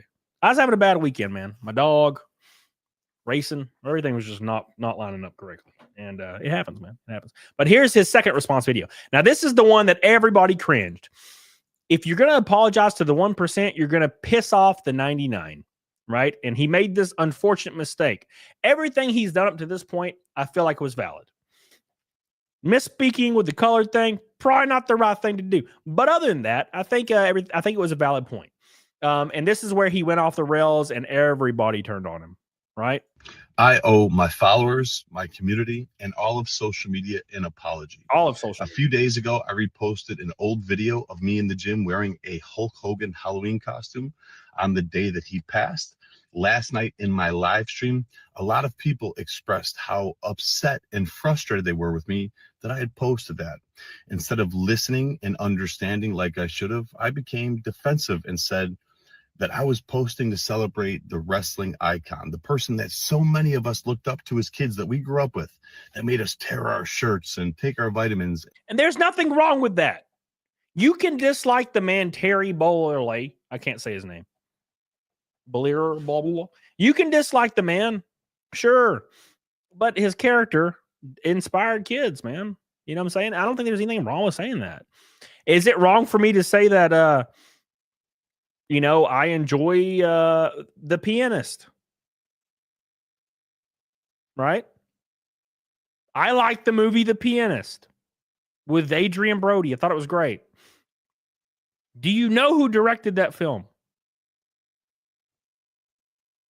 Roman Polanski. Roman Polanski's done some crazy shit. There's a reason he doesn't live in America. He's somewhere else, so he doesn't go to prison. because he will go to prison if he comes to America. Right? And I like The Pianist. Dude sucks, like The Pianist. Different things, right? I like the original 3 Star Wars movies, obviously. Love Luke Skywalker. I can't stand Mark Hamill. I think he has the best Joker, hands down. Can't stand the guy. Right? So why is it different with Hulk Hogan? His act and his character inspired people. Oh, well, the guy said some racist stuff one time. Sure. You can say that was cringe, but Hulk Hogan's cool. Right? Am I wrong there? I don't know. Take your roids, brother. Put it in your quad. Fast acting. What's wrong with Mark Hamill? What do you mean, what's wrong with Mark Hamill? Don't fuck with me today, Michael. Do not fuck with me, Michael. I can't do this today. All right? That's like me asking somebody that doesn't like Trump, what's wrong with Trump? That's like me pretending to not know why people don't like Trump and like the crazy shit he said in the past. Right? I ain't going to pretend. Okay? Mark is on social media is awful. He sucks. And he charges $400 for an autograph. Fuck that guy. But I love him. I love his work. You know what I'm saying? Right? I think it's reasonable. Anyways, here, let's continue. Sorry. And say our prayers. I didn't know to the extent of all the horrible things that he had done. Since last night, I have done a lot of research, talked to a few people, and learned all of the horrible, horrible things that that man has done, which is way more than just making a mistake and being human. So because of that, I have taken the videos down, and I apologize to anybody that I offended. I am sorry. And again, how this guy got to the large following he got to without knowing how to navigate this almost is heartbreaking. Like, how did you even get this big social media wise and not understand that if you apologize to people that are angry about a guy making a racist comment one time? What? Look at Zan. Look at Zan over here. It's only 400 with a photo. It's only 400 with a photo op, Zan. It's only 400. Look, here's what I'll say about this. Let me see this. Swoll. Joey Swoll, let's see, Joey Swoll has 5.4 million followers. How the fuck did he get that big without knowing how to navigate this? So here, well, unrelated, Mark Hamill. Okay? Mark Hamill. Here's what I'll say. This is about the signing thing, not about him personally. I don't care for him personally, but hey, the signing thing. I could understand if you're a voice actor and you don't have a lot of work. Let's say you're Kevin Conroy. Okay? You're Kevin Conroy, you do some voice work for cartoons, maybe a video game, few cartoons here and there. You go to a con, you got a niche following because you're fucking Kevin Conroy and you're badass, and you're charging $100 for an autograph and a picture. I get it. Okay. For $100, that's way less than 400. And also, you're a voice actor. That's where your focus is. You're getting paid $10,000 for a gig. That's like a 4-month job. You know what I'm saying? And you're doing like 3 of those every 4. You know what I'm saying? You're doing 3 of those at the same time. You're making a good living, right? But you're also half your income's coming from cons. Mark Hamill is a gajillionaire, and he's still charging $400 for an autograph. If Mark Hamill charged $100, I would be like, okay, cool. Shatner does. Shatner charges $100, right? I think $100 should be the top. $400? You mean Mark Hamill's making $180,000 at a con? That's insane. It's fucking insane. That's just robbing people. You're robbing people that can't help themselves because it's Mark Hamill, and I have to meet Luke Skywalker. I have to. So he's like, oh, well, they're going to pay it. It's the same thing as being angry at McDonald's for raising their price on all their food, right? People that are angry about inflation for some reason are not angry about Mark Hamill price gouging for autographs. Damn, the McDouble's $5 now. I hate Trump. But I'll totally pay $400 for Mark Hamill's autograph. It's totally fine. No, it's fucking stupid. Doesn't make any sense. It's dumb to me. It's dumb to me. All right, anyways. Ashley, we love you. We appreciate you, Ashley. How you doing, baby? How's Ashley doing today? I hope you're doing good. Mark would have to pay me for it. Yeah, I would pay $0 for Mark's autograph. Yeah, 100%. I would pay $0. I would not pay $1. If I walked up to Mark Hamill for whatever reason and I was like, "Hey, autograph this," and he was like, "It'll be $2," I'd be like, "Nope," because I don't give a shit. That doesn't impress me. I like, look, you've done things, you're in movies and stuff. I ain't gonna pay for you to write stuff. That's weird. You know how much I charge for an autograph? $0. You know how many people were blown away when I didn't? All of them. It was really weird. I was at a convention 2 weeks ago and I was signing autographs. I probably signed maybe 150, 200. And they were like, "Oh, this is free? Your autograph's free?" And I'm like, Yeah, of course it is. For one, I'm nobody. And two, of course it is. Right? And they're like, "Well, that's cool." But yeah. All right, back to this. Now, if I could afford to charge, if I had a line of 100 people out of nowhere my first day and I could charge them 400, I might. But I would only do it a couple times just so I could get my Ferrari and pay off a mortgage. That's it. Then I'm good. You wouldn't pay for my autograph, Arayella? Come on, baby. All right. Come on. I thought you loved me. How could you? Also, during last night's live stream, I used the word colored instead of saying person of color, which is a very outdated, very offensive term. A few moments later, somebody educated me and told me that it wasn't okay. God, he's saying the worst shit. He's just doing a poor job. Someone educated me. I'm like, bro, you're like 50. What do you mean someone educated? Some random person in chat that's an invisible person educated me on my error of my ways. I'm going to join Joey Swoll's next live stream and be like, "Hey, Joey, I'm going to educate you. I'm about to educate you, bro. I don't even know you. You don't know me. Going to educate your ass." Like, what the fuck?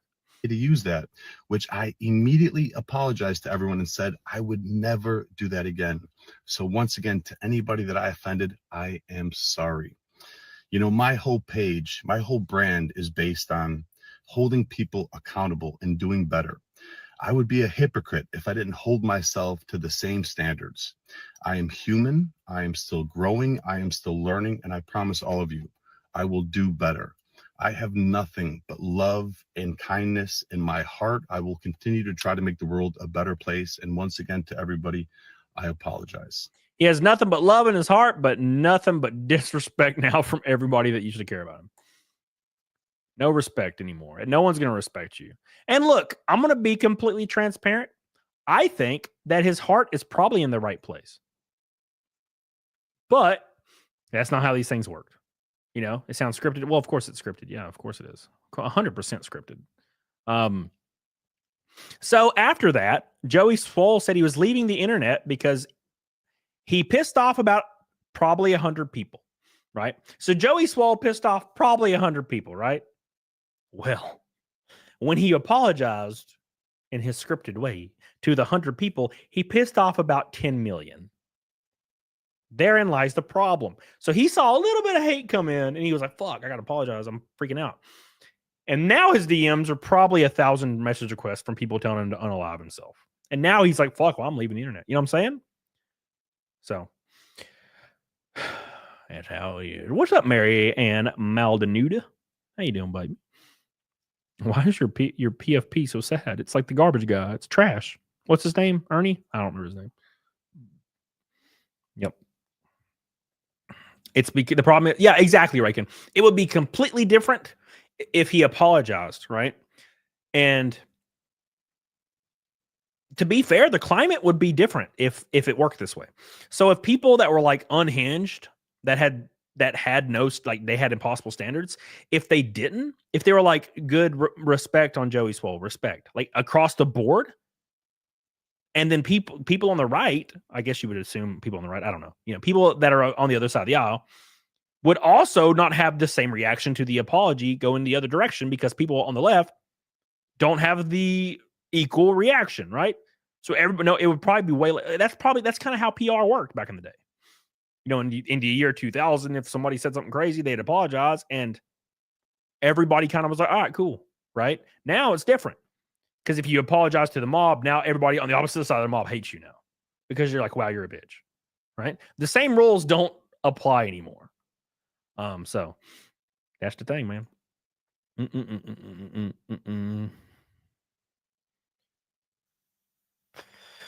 Always offer away YLS. That's the thing, man. Is you know how many people that were pissed at Joey Swoll when he said whatever? When he apologized, they probably quote tweeted it and said that they don't care that he apologized and he's still bad. That's the issue. That's the issue.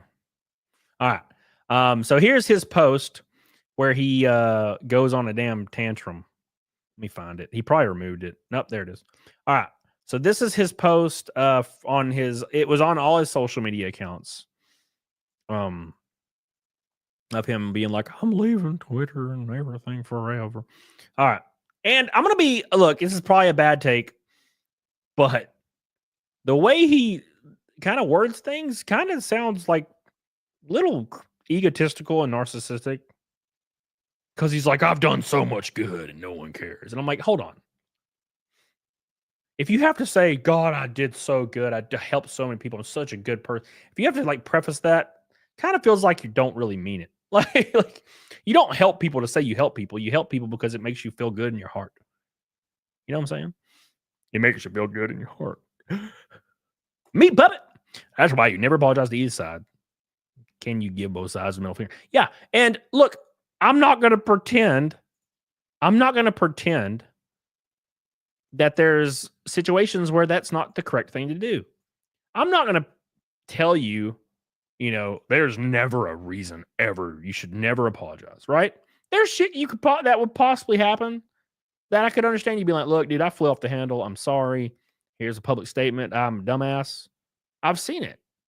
And it resonates well because it's like, dude, I fucked up. Like, if you legitimately fuck up and you're like, dude, I legitimately fucked up. And you like put a real statement out there from your fingers. I fucked up, dude. I'm a dumbass. I'm going to try to work on myself. Asmongold did it a few months ago, and it was well received from everybody. He's like, I've been negative a lot on my shows, and I feel like it's negatively affecting me. Like nihilism is like running wild. I'm always negative. I'm negative in my mind, my soul, my heart, and I want to do better. I want to be more positive. You know what I'm saying? And people were like, yeah, cool, awesome, right? But because it's probably because Asmongold actually wrote that and actually felt it. That's my issue. It's like 99% of the time, this is just PR garbage. Thank you, Meat Puppet. I love you. I love you, Meat Puppet. I can be your Meat Puppet tonight. You know what makes Sandman eat my ass? How about that? Ryan says, no, fuck everyone. Fuck their feelings. I'm not going to apologize because your feelings get hurt. No, that's not what I mean. It's not what I mean, man. I mean, if you legitimately fuck up. I'm not saying you said a slur, maybe. You know what I'm saying? I'm saying you legitimately fuck up real good. That's what I'm like, you know what I'm saying? I'm saying there's a time and a place. But the issue is 99% of the time, it's a celebrity said he didn't like the new Star Wars. Now he has to publicly apologize. You know what I'm saying? That's what I'm talking about. There's definitely occasions where you fuck up real good. Joey Swoll says, hold on, let me turn the music on.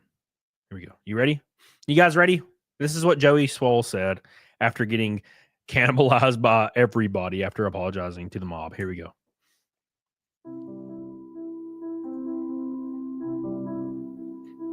All the good I've done. All the people I've helped. It was all for nothing. I truly hope all the people I've inspired to do great things in their life and pay it forward to help others and carry on my message. But no matter how much good you do, people just wait for a reason to hate you and tear you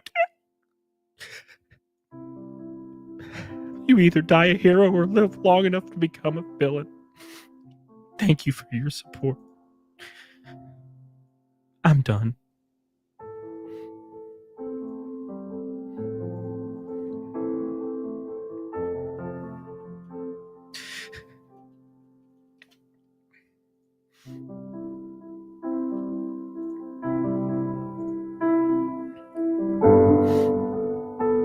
Rest in peace, brother.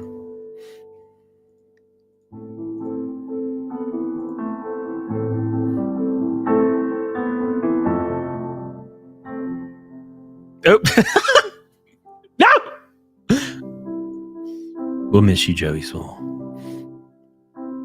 We'll miss you.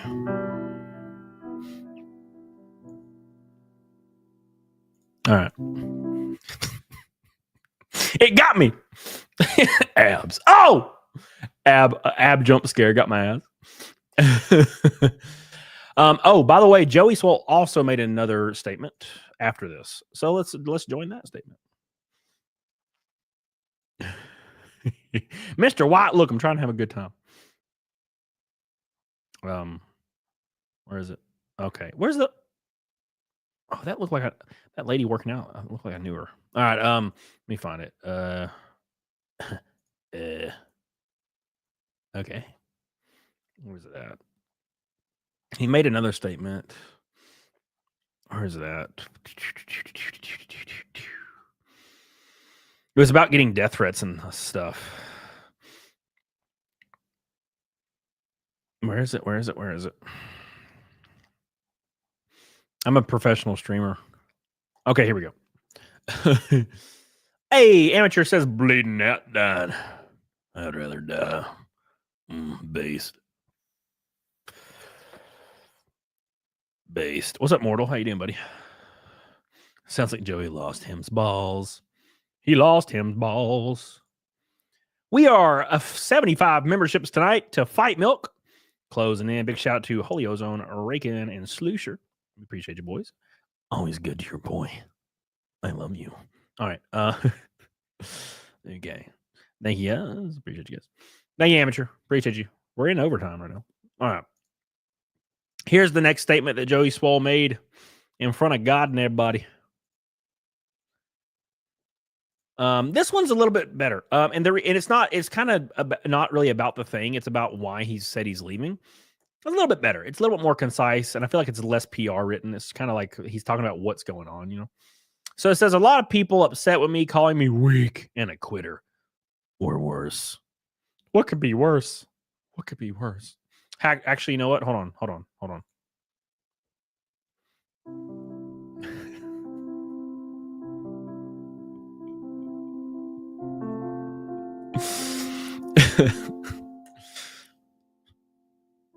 A lot of people upset with me, calling me weak, a quitter, worse. They're not wrong. And I deserve it. I deserve it. But just so we're clear, and you can walk a mile in my shoes, they sent messages telling me they know where I live, and they're going to unalive me. That's fine. I can handle it. This is not the first time. But then they went after my girlfriend, my business partner, and they found my sister's number and they text her. That made me furious and disgusted. I lost it. So yeah, maybe I am done with social media. Or maybe I need to take a break and get my head right.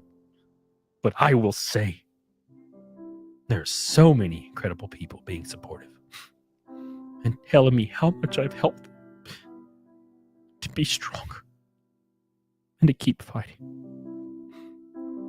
Thank you to everyone, even those giving me a kick in the ass, telling me to stop being weak, stop being a quitter. You need to hear it once in a while. I just need to breathe. That's his other statement. It's better. It's a better statement because I feel like it's actually him saying it. Is it bitchly? Sure. You know? But there's some legitimacy to people going after your family. Fuck, I get that. Right? I've been there. Been there. Don't like that. No one likes that. So, you know, it is life. It is life. The beautiful, adorable MA says, if I owned a gas station, Boner Bill's company, I would hire Jody to do the voiceover commercials. Yes. Are you having trouble getting it up? Is your wife disappointed that she can't climb up like she used to? Is she hanging out with the pool boy a little too often? Well, I got news for you.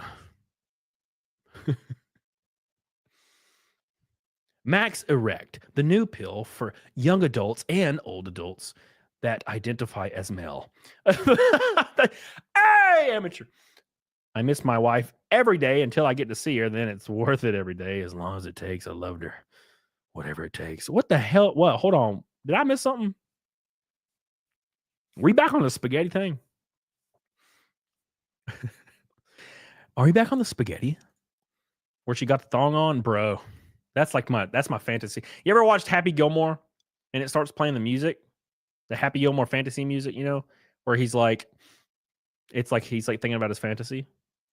That's my fantasy. Girl in thong and a loose band t-shirt that's like cut perfectly where it's crop top, flat stomach, cooking me some spaghetti. You know, she ain't got any makeup on, like she's just lived in, you know, she got her hair up a little bit, it's falling to the side. She's lived in, you know what I'm saying? It's like a natural thing. Got the spaghetti going. I hear it popping, like the sauce is popping because she has it a little too high, but it's fine. Fuck, dude. Take me to my happy place. Barrel, barrel,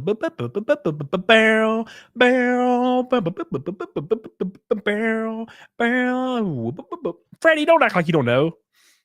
You know, Freddie. That's what I was doing at your house the other day. I was in my thong cooking spaghetti for the cats. They love the spaghetti I make. Delicious. All right. Oh my God. They got us right where they want us. That's for damn sure. All right, Freddie, you calm down in the chat, bro. Hold on. All right, Freddie, stop. You're saying too much, man. I'm into it. It's fine. Let's do this. No, Freddie, no, stop. Hold on. Hold on, Freddie. We just shared a few drinks, Freddie. Okay, it was one night, Freddie. It was one night. Oh, yes. Okay. So that was the Joey Swoll story. Our poor 5-foot man. We love you, man. We're sorry you're going through this, dude. The sad music made it way worse. It's real love, Freddie. It's real love. The Netflix's one is out. Happy Gilmore 2. Happy Gilmore 2 was terrible, and I enjoyed it. Happy Gilmore 2 was awful, and I fucking loved it. Thought it was great. Thought it was great. I'm like, this is terrible. So good. So good. If you like the first one, you'll like the second one. I mean, you just make sure you go into it with the same frame of mind as you would watch the first one. Silly bullshit. Because that's the entire movie. Silly bullshit. It's the whole movie. It's fun. I love the flask. I hated the flask until I loved it. If you guys have seen it, you'll know what I'm talking about. When it got to the golf ball, I was like, okay, this is finally funny. It took 30 minutes.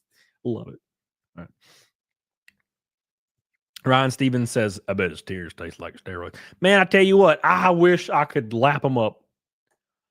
Not because I'm relishing in the sadness. It's because the testosterone in those tears are going to get me jacked. Mm-hmm. I'm not 16 anymore. That'll be hard. You were 16 when that came out? Baby, I was like 5. Not really. I was like 8. Buscemi was great. Oh. Rest in peace. Rest in peace, Buscemi. All right. He's not dead. He's just old. I love, you know what I love Buscemi in? Oh my God. Reservoir Dogs. Buscemi's great in that. God, he's so good in Reservoir Dogs. He's also good in Armageddon. All right, next story on the dock today. Sydney Sweeney. This will be a shorter one, but I'm loving it. I'm loving it. So Sydney Sweeney is now apparently the poster child for Nazism. How did that happen? I'll tell you why. Because she got fat boobies. It happens to the best of us. It happens to the best of us, bruh. So let's go ahead and here first things first. There was a Sydney Sweeney commercial for American Eagle. And you can tell a lot of companies are trying to go the other direction with the whole, like 5 years ago, all the models for every TV show or every ad was like fat for some reason. And I'm going to be honest, I never have a problem with it because I don't care about ads. But a lot of people did. And I understand the grievance, you know.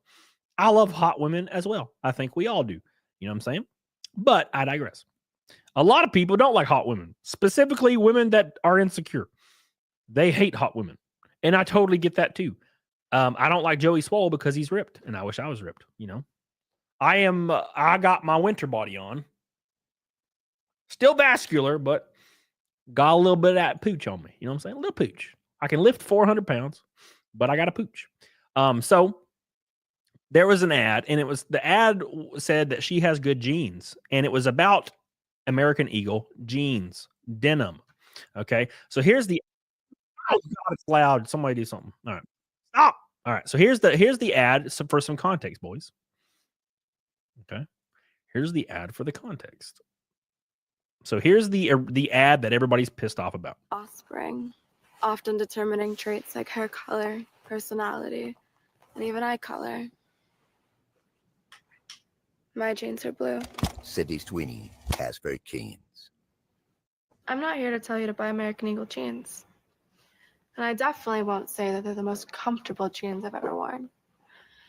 Or that they make your butt look amazing.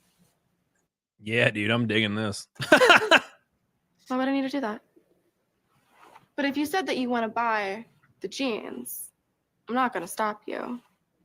But just so we're clear, this is not me telling you to buy American Eagle jeans. Sydney Sweeney has very genes. You see what I did there, right? All right, so you guys got the idea, right?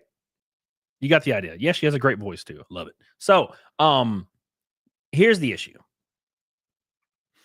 People are claiming that because she's hot, she's blonde, she has blue eyes, and they're saying that she has great genes, the play on words, is claiming that it is Nazism because they're loosely tying it to the pure German, the purest form of pure German, blonde hair, blue eyes Germans, right? That's what they're comparing it to, obviously reaching really far on that, but it's fine. So that's fine. I don't have a problem with it at all, especially because she's hot. But people got real pissed about it. They started calling it Nazi propaganda because Sydney Sweeney's hot. And everybody's talking about it. They're the same lady over and over. God, how is it like this? How is it this perfect? This can't be real. It's like 1-to-1. The same girl with the same glasses, with the same freaking weird hair and the same round jollops. What are these called? What are these called? Gollops? Gulops? The hell's these? Jowls. Jowls. She got the jowls on her. Look at her jowls. Everybody got the jowls. You got to put your jowls away, ma'am. I'm trying to eat. No, this is a joke. I'm joking. I don't care. No, but they got the jowls. They're pissed because they're jowls. Doja Cat was also pissed. Not really sure why. This girl's pissed, and she's fine. I don't know. There's an issue there. But so now I'm gonna be honest. This is kind of unrelated. I wasn't really gonna talk about this, but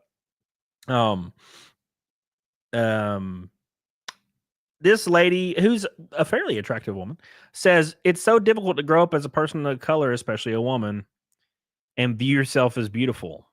And it brought her back to childhood trauma of growing up not white. And look, I know my perspective is from white guy, so it's a little skewed here. But that's weird. And I don't know if it's like a societal like pressure thing. But to be somebody that like grew up as a person of color, and like if you just walk by a white person and you're upset and sad because you're brown, that's weird. You know? Just I don't know. And look, again, I'm a different perspective. I grew up, in a trailer park, but like I never saw people of any different stature or color, and I thought to myself, God, I'm sick of being white. You know what I'm saying? Now, granted, but perspective.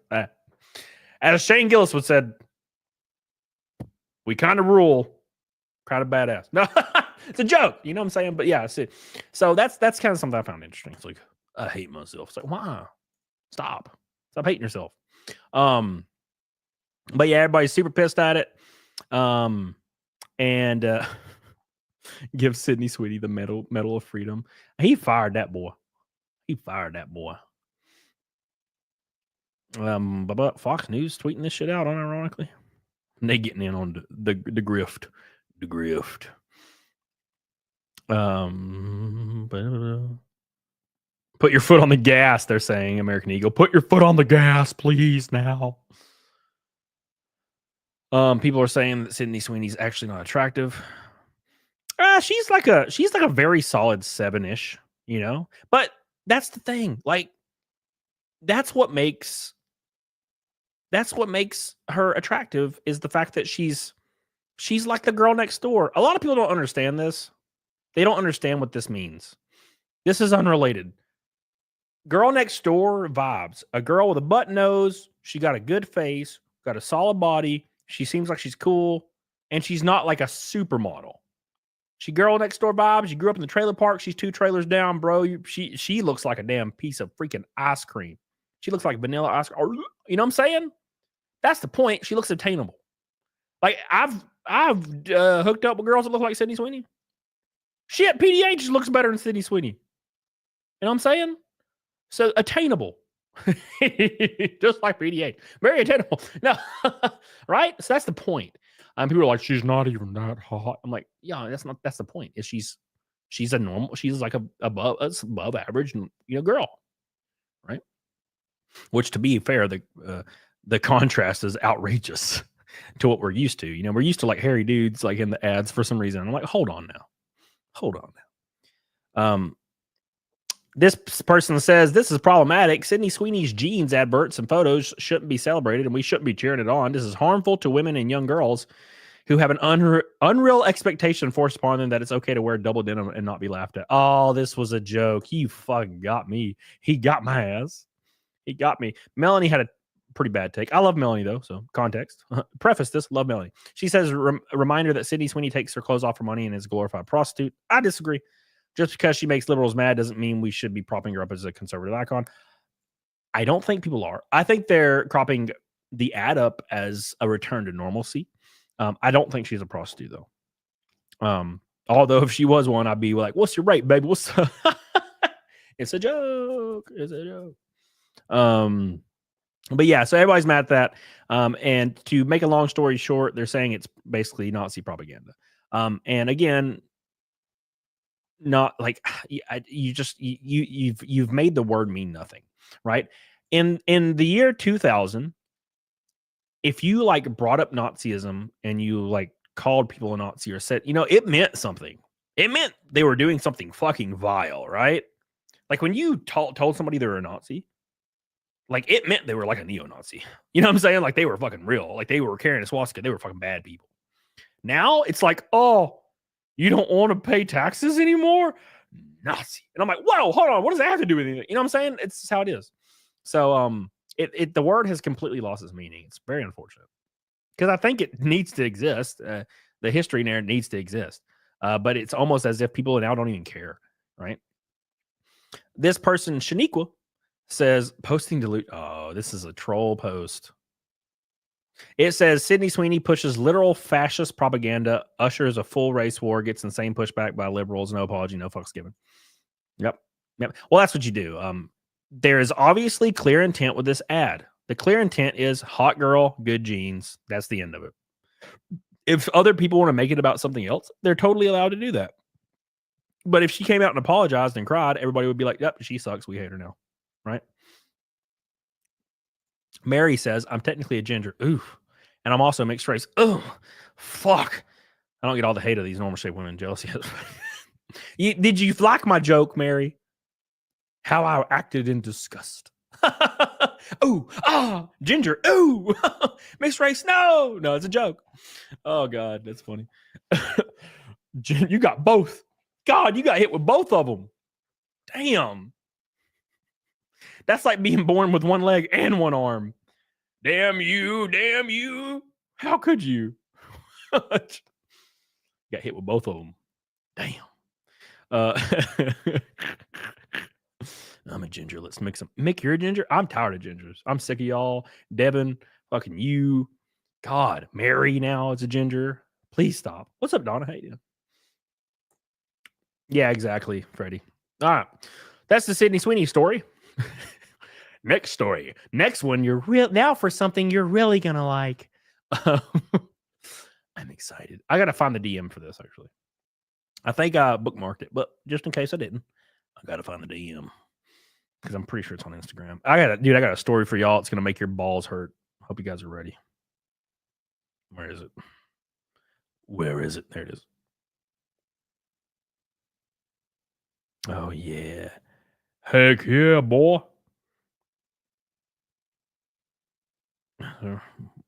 Blow it up. Sorry, I'm talking to my boy. All right. All right. I got the link. I got to send it to myself because it's on Instagram. This is why you guys should just send stuff to me on Twitter, but it's fun. All right. Boop. Okay. All right. Let me some redheads, Madison. Don't stop. Don't talk to me. Don't talk to me right now. Charitard says blonde hair and blue eyes are great traits. Nothing against the.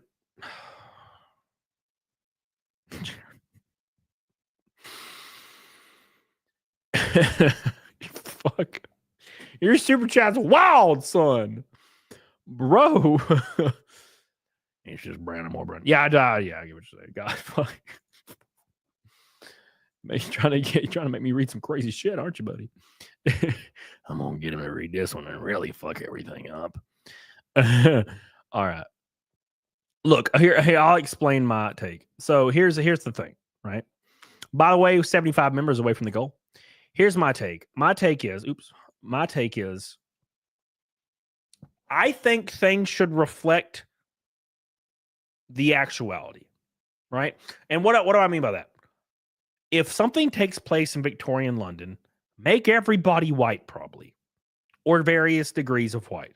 If something takes place in like Blood Diamonds, like something takes place in Zimbabwe, make everybody African. If something takes place in South Korea, make everybody Korean, and then a few people that are tourists, obviously. You know, if something takes place in Japan, make everybody Japanese. You know what I'm saying? So something takes place in Alabama, make everybody freaking redneck as hell. A lot of color, a lot of different colors in Alabama. Something takes place in New York City, that's when your diversity will play a role. You know what I'm saying? Because it's a diverse ass city. If something takes place in fucking Utah, make everybody white. Something takes place in Massachusetts, white.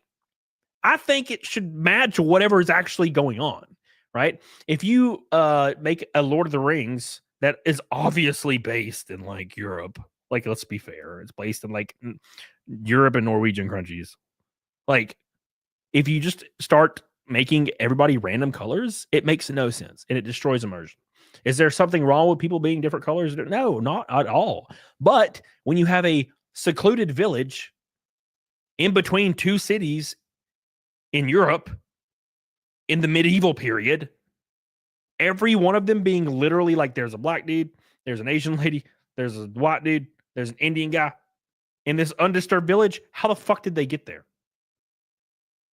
Everybody's going to be one color in like a secluded village in the medieval period. It makes no sense. It's silly. So diversity for that sake doesn't make sense and it breaks immersion, right? Make people match where they're at.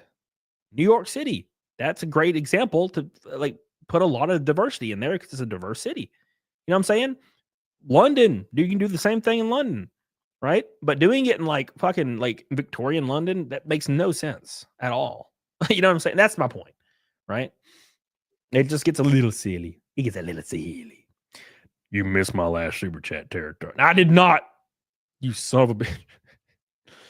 All right. Michael P. Portuguese. Massachusetts has a high percentage of Portuguese. So you're saying if there's a show in Massachusetts, everybody's Portuguese. So that's the thing is, here's the thing. This is the issue everybody has with like TV and movies right now. Something will take place in Massachusetts, and for some reason, like half the cast is like Black and Asian, and it makes no sense, right? Is there anything negative about the cast being half Black and Asian? No, but it's in Massachusetts, right? So I'm just stop breaking immersion, right? Or just don't say where it is, and then it works. Don't say Massachusetts, right?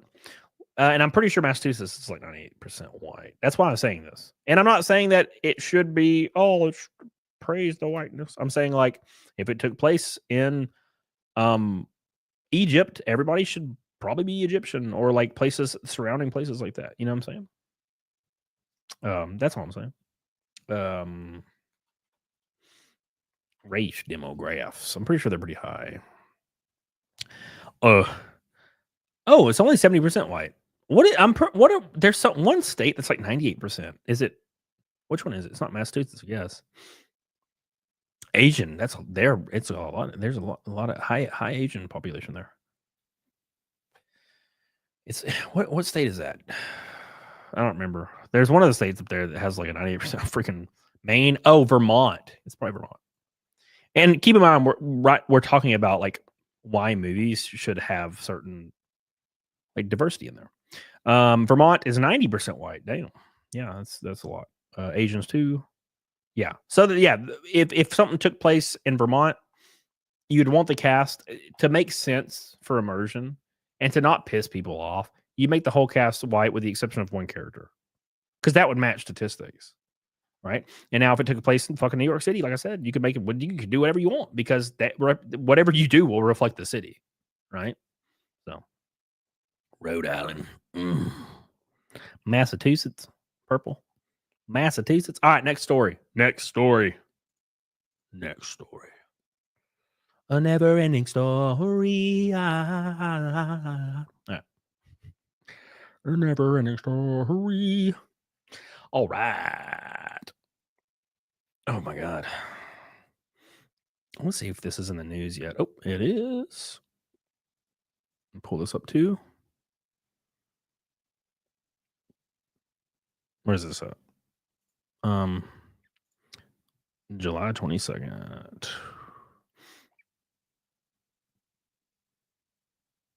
Damn. That's crazy.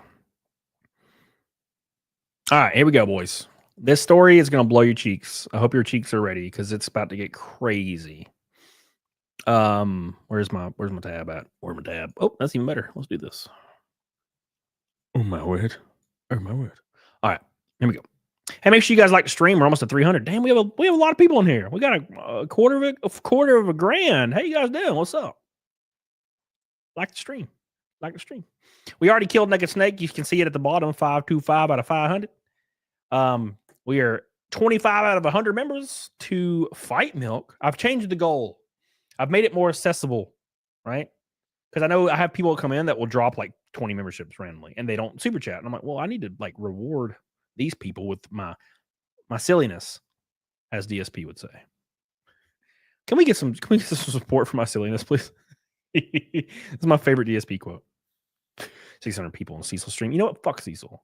Dude streaming 7 days a week. Ruining my life. He's destroyed my career. Single-handedly. His little bald ass. I love him. God, I hate it. I love him so much. I wish I hated him so I could be mad at him for ruining my life. All right. Here we go. Are you ready? Are you ready? All right. Before we start, let's give some love to you boys. Helena Blazes. Here's the thing. Now, here's the deal. The issue. Point is, breaks into random 90s cult movie song clips. Here we go, boys. Where's the white monster? What?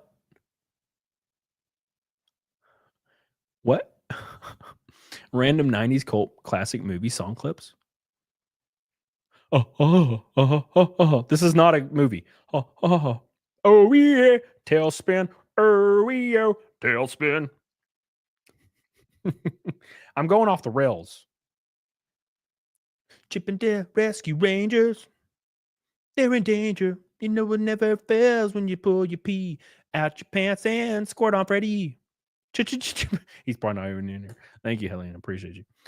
Never-ending story. Oh, is that what I did? I'm sorry. I remember something. Okay, let's start. Let's start the news story.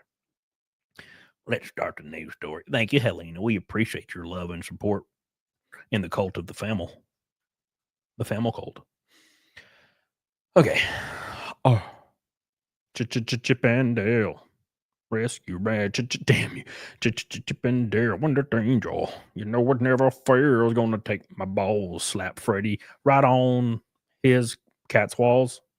I don't know, man. I'm trying to be witty and cool, and I'm just not doing a good job. Okay. Here we go. We're going to make this a video, so I'm going to be a little bit more concise with what I say here. You know what I'm saying? Trying to be a professional YouTuber and all. What is Meijer, actually? Is that a grocery store? I've been in one before, but I don't remember. Meijer, groceries, pharmacy, electronics. So it's like Walmart? It seems like it's kind of Walmart-y. DuckTales. How's that one go? DuckTales. Fuck, I can't remember. DuckTales. Woo. DuckTales. Woo. Yeah, dude. Yeah, dude. All right. Okay. Camelot 331 here, and we got some devastating news, a crazy ass story that's going to blow you out the water. Okay, there's going to be a drought where you live because you're about to be blown out the damn water. We're talking about Meijer today. I don't know if you've ever been to a Meijer, and I've only been to one. Okay, and I thought it was all about the food, but apparently it's like Walmart's young redheaded stepbrother that no one likes. And not after this. I can tell you this: if I see one, I'm driving right by that bitch.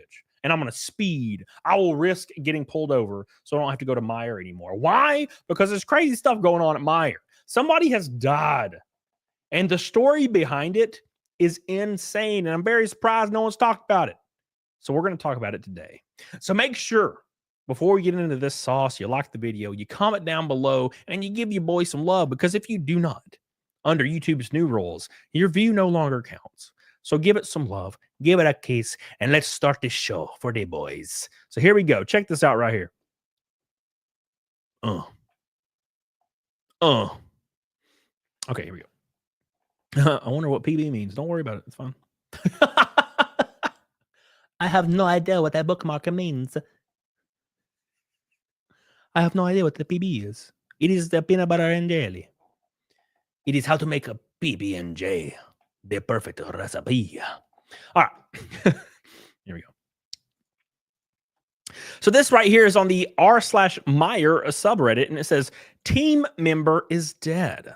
What the hell? It's some messed up stuff. Now, look, this is a team member. This is somebody that works at Meijer.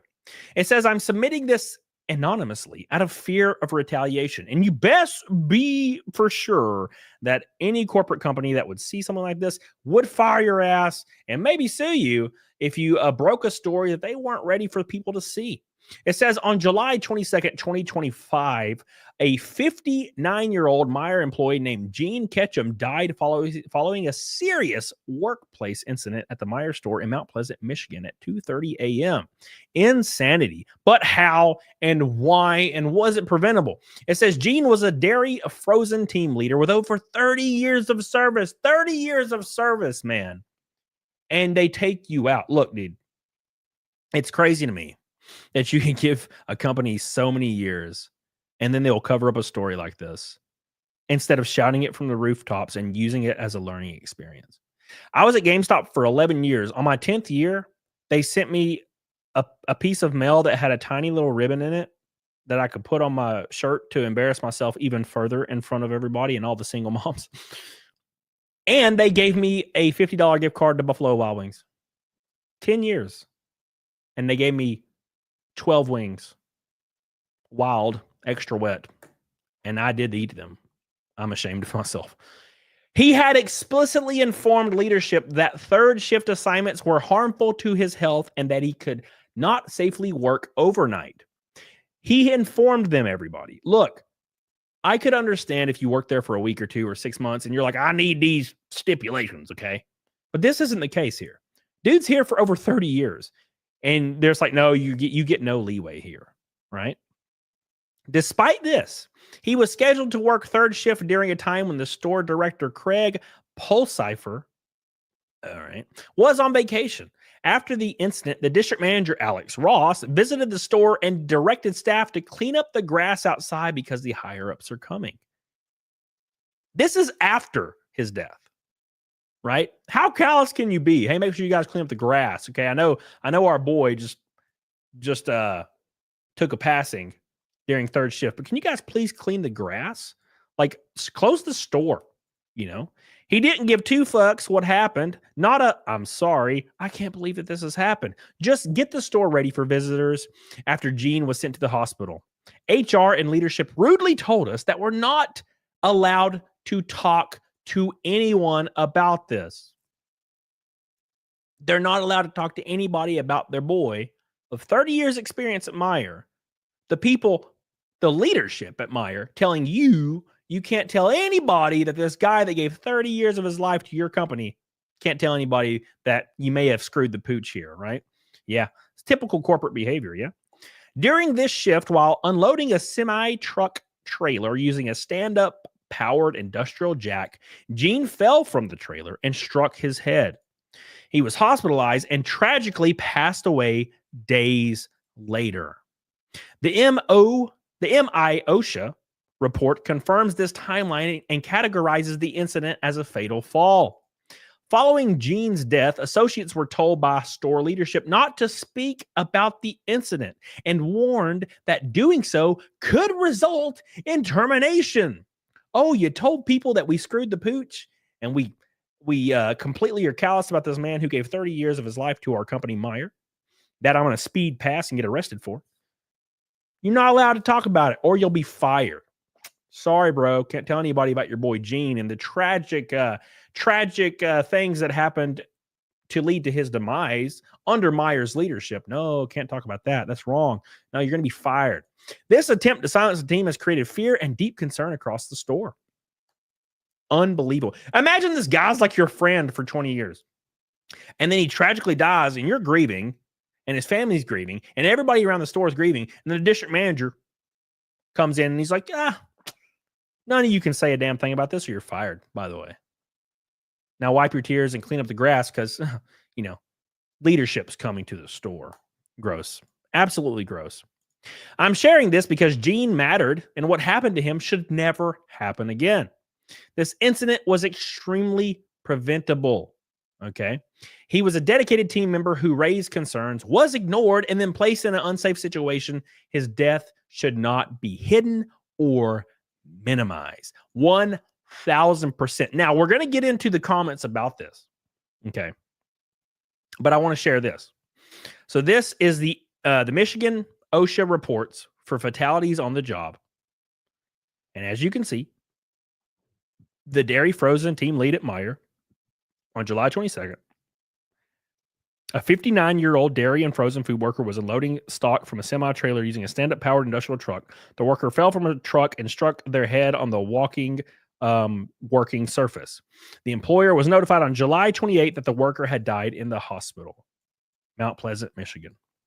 So yeah, this really happened and it's devastating. But let's see what some of the people in the comments are saying. It says, I knew Gene from years ago when I worked there. We had inside jokes and everything. He used to work at the Alma location. He must have transferred. He's such an amazing human being. It doesn't surprise me that they're being hush. Shocking. It says Craig was also the store director for the location when I worked there. He covered up a mass sexual harassment perpetrator and protected him. Oh my God, this is just getting worse. I was even a victim, and HR did nothing to stop it. And HR, to be fair, won't. They're there to cover their ass, and the company's ass, not yours. It should be called company resources, not human resources, but I digress. That employee still works there and is now a team lead. Meijer management in that area is beyond corrupt. Beyond corrupt. It's insane. Absolutely insane, man. It says the store is a hot mess, used to be good, and now horrible. HR Courtney, some shit, told Gene a few months ago that he needs to keep his head down as he was being taken advantage of. Horrible. He told me he was going to retire because they're not giving him any dignity and respect. Hot diggity down. Dude was looking forward to retiring. Call your local news station. Well, you guys heard it here. Make sure you share this video, comment down below and stuff. Post this on all your social medias so Gene can get his due just. Unbelievable. This kind of stuff happens all the time. Let's not pretend that this is a rare occurrence. This stuff happens all the time, and stores do everything they can to threaten their employees to not speak about the mistakes they made, the leadership themselves at Meijer. If you go to a Meijer, hey, talk about this. Ask the store manager at this location, hey, what's going on? Call the district manager, hey, what the hell's going on here?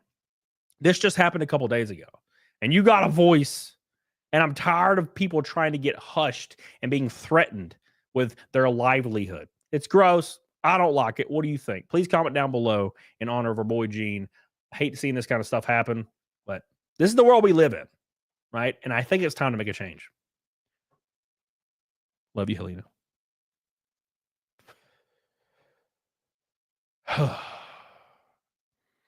That's business for you. People have died of heart attacks at CVS and their excuses. Oh, well, back to work. Yeah, dude, I've seen it. I've seen it.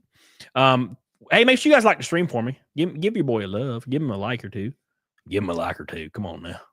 Do your due diligence for your boy, please. Gene is a real one. That's for damn sure. Gene is a real one. I'll have a video about this tomorrow. Let me text my editor because he's balls and won't freaking. I have to tell him or he won't do it because he's bad. He's just a bad person. Where is he at? I shit on him a lot. I love him, but I shit on him a lot. Video tomorrow. We'll send shortly. I think my library's full. I wonder if I can record this like retroactively. Let me check on these. We're going to select all, delete. I don't know how this works, but we'll see if it works like this. I don't think it does, but if not, then we'll just download the stream. All right, cool. On the lighter side, how is your racing career going? I need a pretty hefty sponsor for Richmond. It's going well. I mean, next year is lining up pretty good, but I'm at the end of the year. Sponsorship funds are drying up a little bit. Had one pull out, so trying to kind of make things happen. So if you got a business or something and you want to maybe be appearing in a video game, because I am in the new NASCAR video game, hey man, hit your boy up. Let's figure something out for some Richmond. It'll be on Fox. It'll be awesome. I'm in the middle of a battle with my HR. It's awful. HR protects the company, not the employee, 100%. Freddie, you wild boy. You wild boy. I feel like I'm the old fart here. I'm only 49. I guarantee you there's older people here. How big will your head be in the game? Very big, luckily. Luckily, it'll be huge. Huge. It'll be huge. Massive. Massive. Oh, big shout out. Hold on. What's his name? What's this boy's name? Gizzy? Oh, Gizzy. Oh, Gizzy. Shout out to Mick Stellar and his boy Gizzy that passed away today. Sorry to hear that, Mick. He's a beautiful boy. I love his bandana. Sucks to hear that, man. I hate that. Shout out to Giz. Shout out to Gizmo. Oh, Gizzy. My happy ass call him Gizzy all the time. I call my dogs really crazy shit. Like dumbass. Mainly dumbass. Stupid bastard. That's what I call my dogs. What are you doing, you stupid bastard? That's what I do. I'm silly. I always do that. Thank you, DK. Appreciate you, buddy. Appreciate you, man. We got to do some Naked Snake up in this bitch. Big shout out to all the boys, Neanderthal, Billy, Mr. Billy, and Billy. Oh, Vermin Infested up in this bitch with the orange boy. Thank you, dude, Billy. Neanderthal. A big shout out to Billy. I'm pretty sure we hit Naked Snake because of Billy and Neanderthal. I really appreciate you. Billy went crazy as hell. If it wasn't for Billy, we would not hit that Naked Snake tonight. So I appreciate you, buddy. And of course, everybody else, you beautiful bastards. Like them low, Vermin Infested, Mr. Rob, Mr. Raking Knight, all the boys, amateur with a bunch of 5s and 10s. Appreciate you, Mr. Churtard. As always, we love you, dude. Thank you guys so much for all your love today. You've been crazy as hell. Crazy as hell, boys. All right. Let's do some snake for you boys. A snake for your thoughts. Snake for your thoughts. Yeah, that's obvious right there. Gizmo. Giz. I call my dog boogers. My cats are assholes.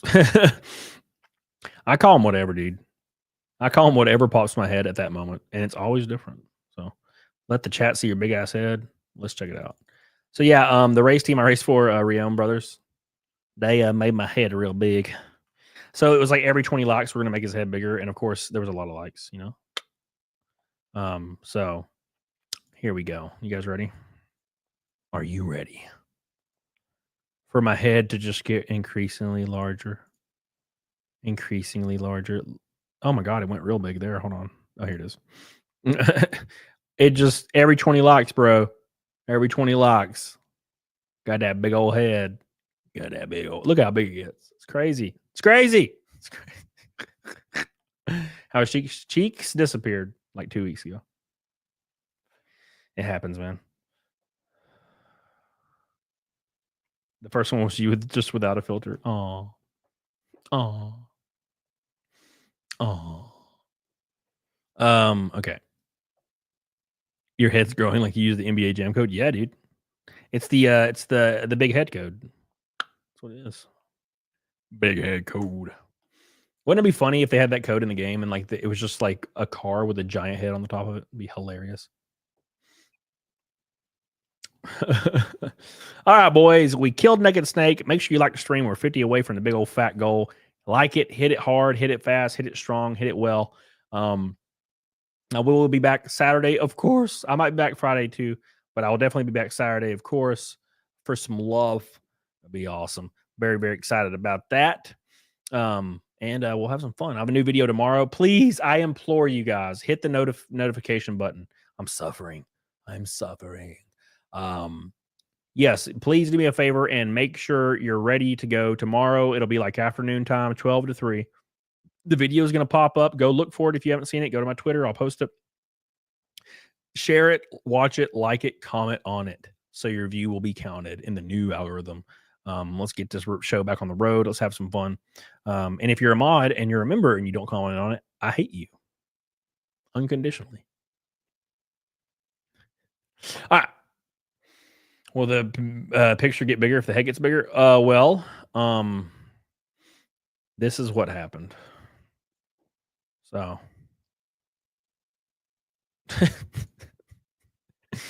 it just kept getting bigger, bro. It just I'm pretty sure the guy went to bed, but he sent me another one that was hilarious. It's only going to get bigger tomorrow. I promise you. I promise you. Thank you, Mick. I appreciate that. I will roast you otherwise. Okay. I will roast you otherwise. All right, boys. Let's do Naked Snake, and then we're going to raid Smash JT. Hit that like button, please. Hit it. Hit it with vigor. Vigor. Hit it. With the lust of life. All right. Time for Naked Snake, boys. Hope you guys are ready. A great stream today with all the boys. I appreciate you guys so much. Make sure you like all my stuff. Follow me on Instagram, please. Follow me on X as well. The X is popping off. I had 50 million impressions in the last week. Crazy. I only had a couple million the whole year so far. I had 50 last week. So give your boy some love. Jace. Let's have a good time doing it. All right, boys. Here we go. Get on it. Diggity dog on it. It's time for some Naked Snake. Mortal V based. Oh my God. Oh my God. Here we go. 488 times in a row. Thank you to Billy. Thank you to Neanderthal. Everybody that helped your boy out. We got there.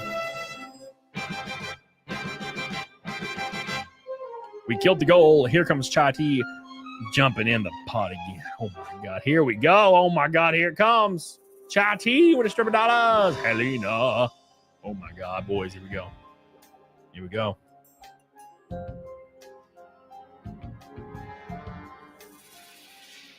What a thrill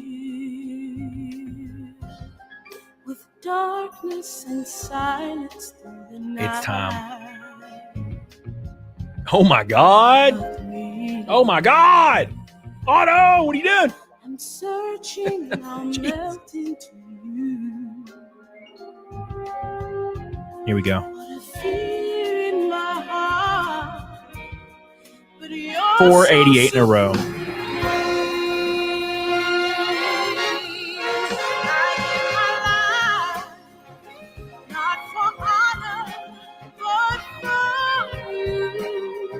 Snake eater in my time.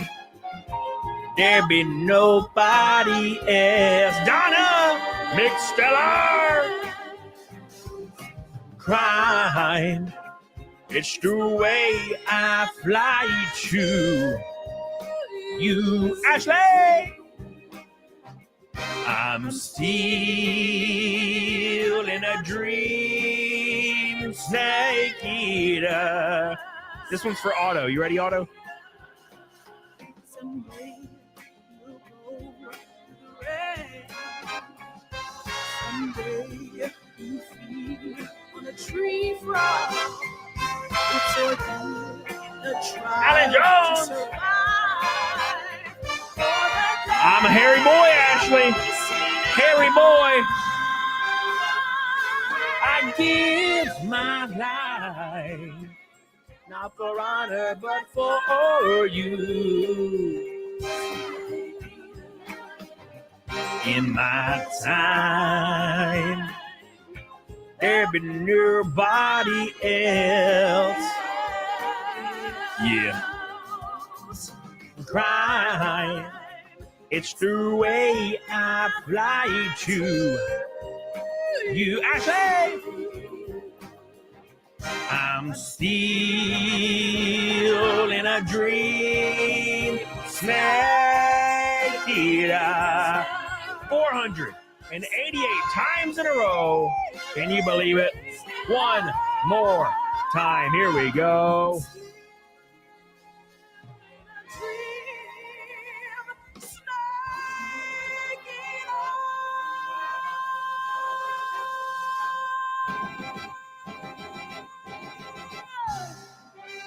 Yeah.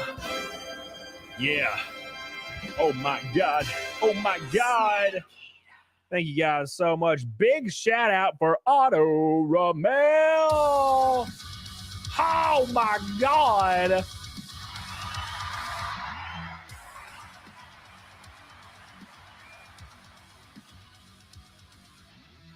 This dude's the GOAT. Shout out to ODA Ventures, my boy Otto. Big head, throwing out a damn pink boy.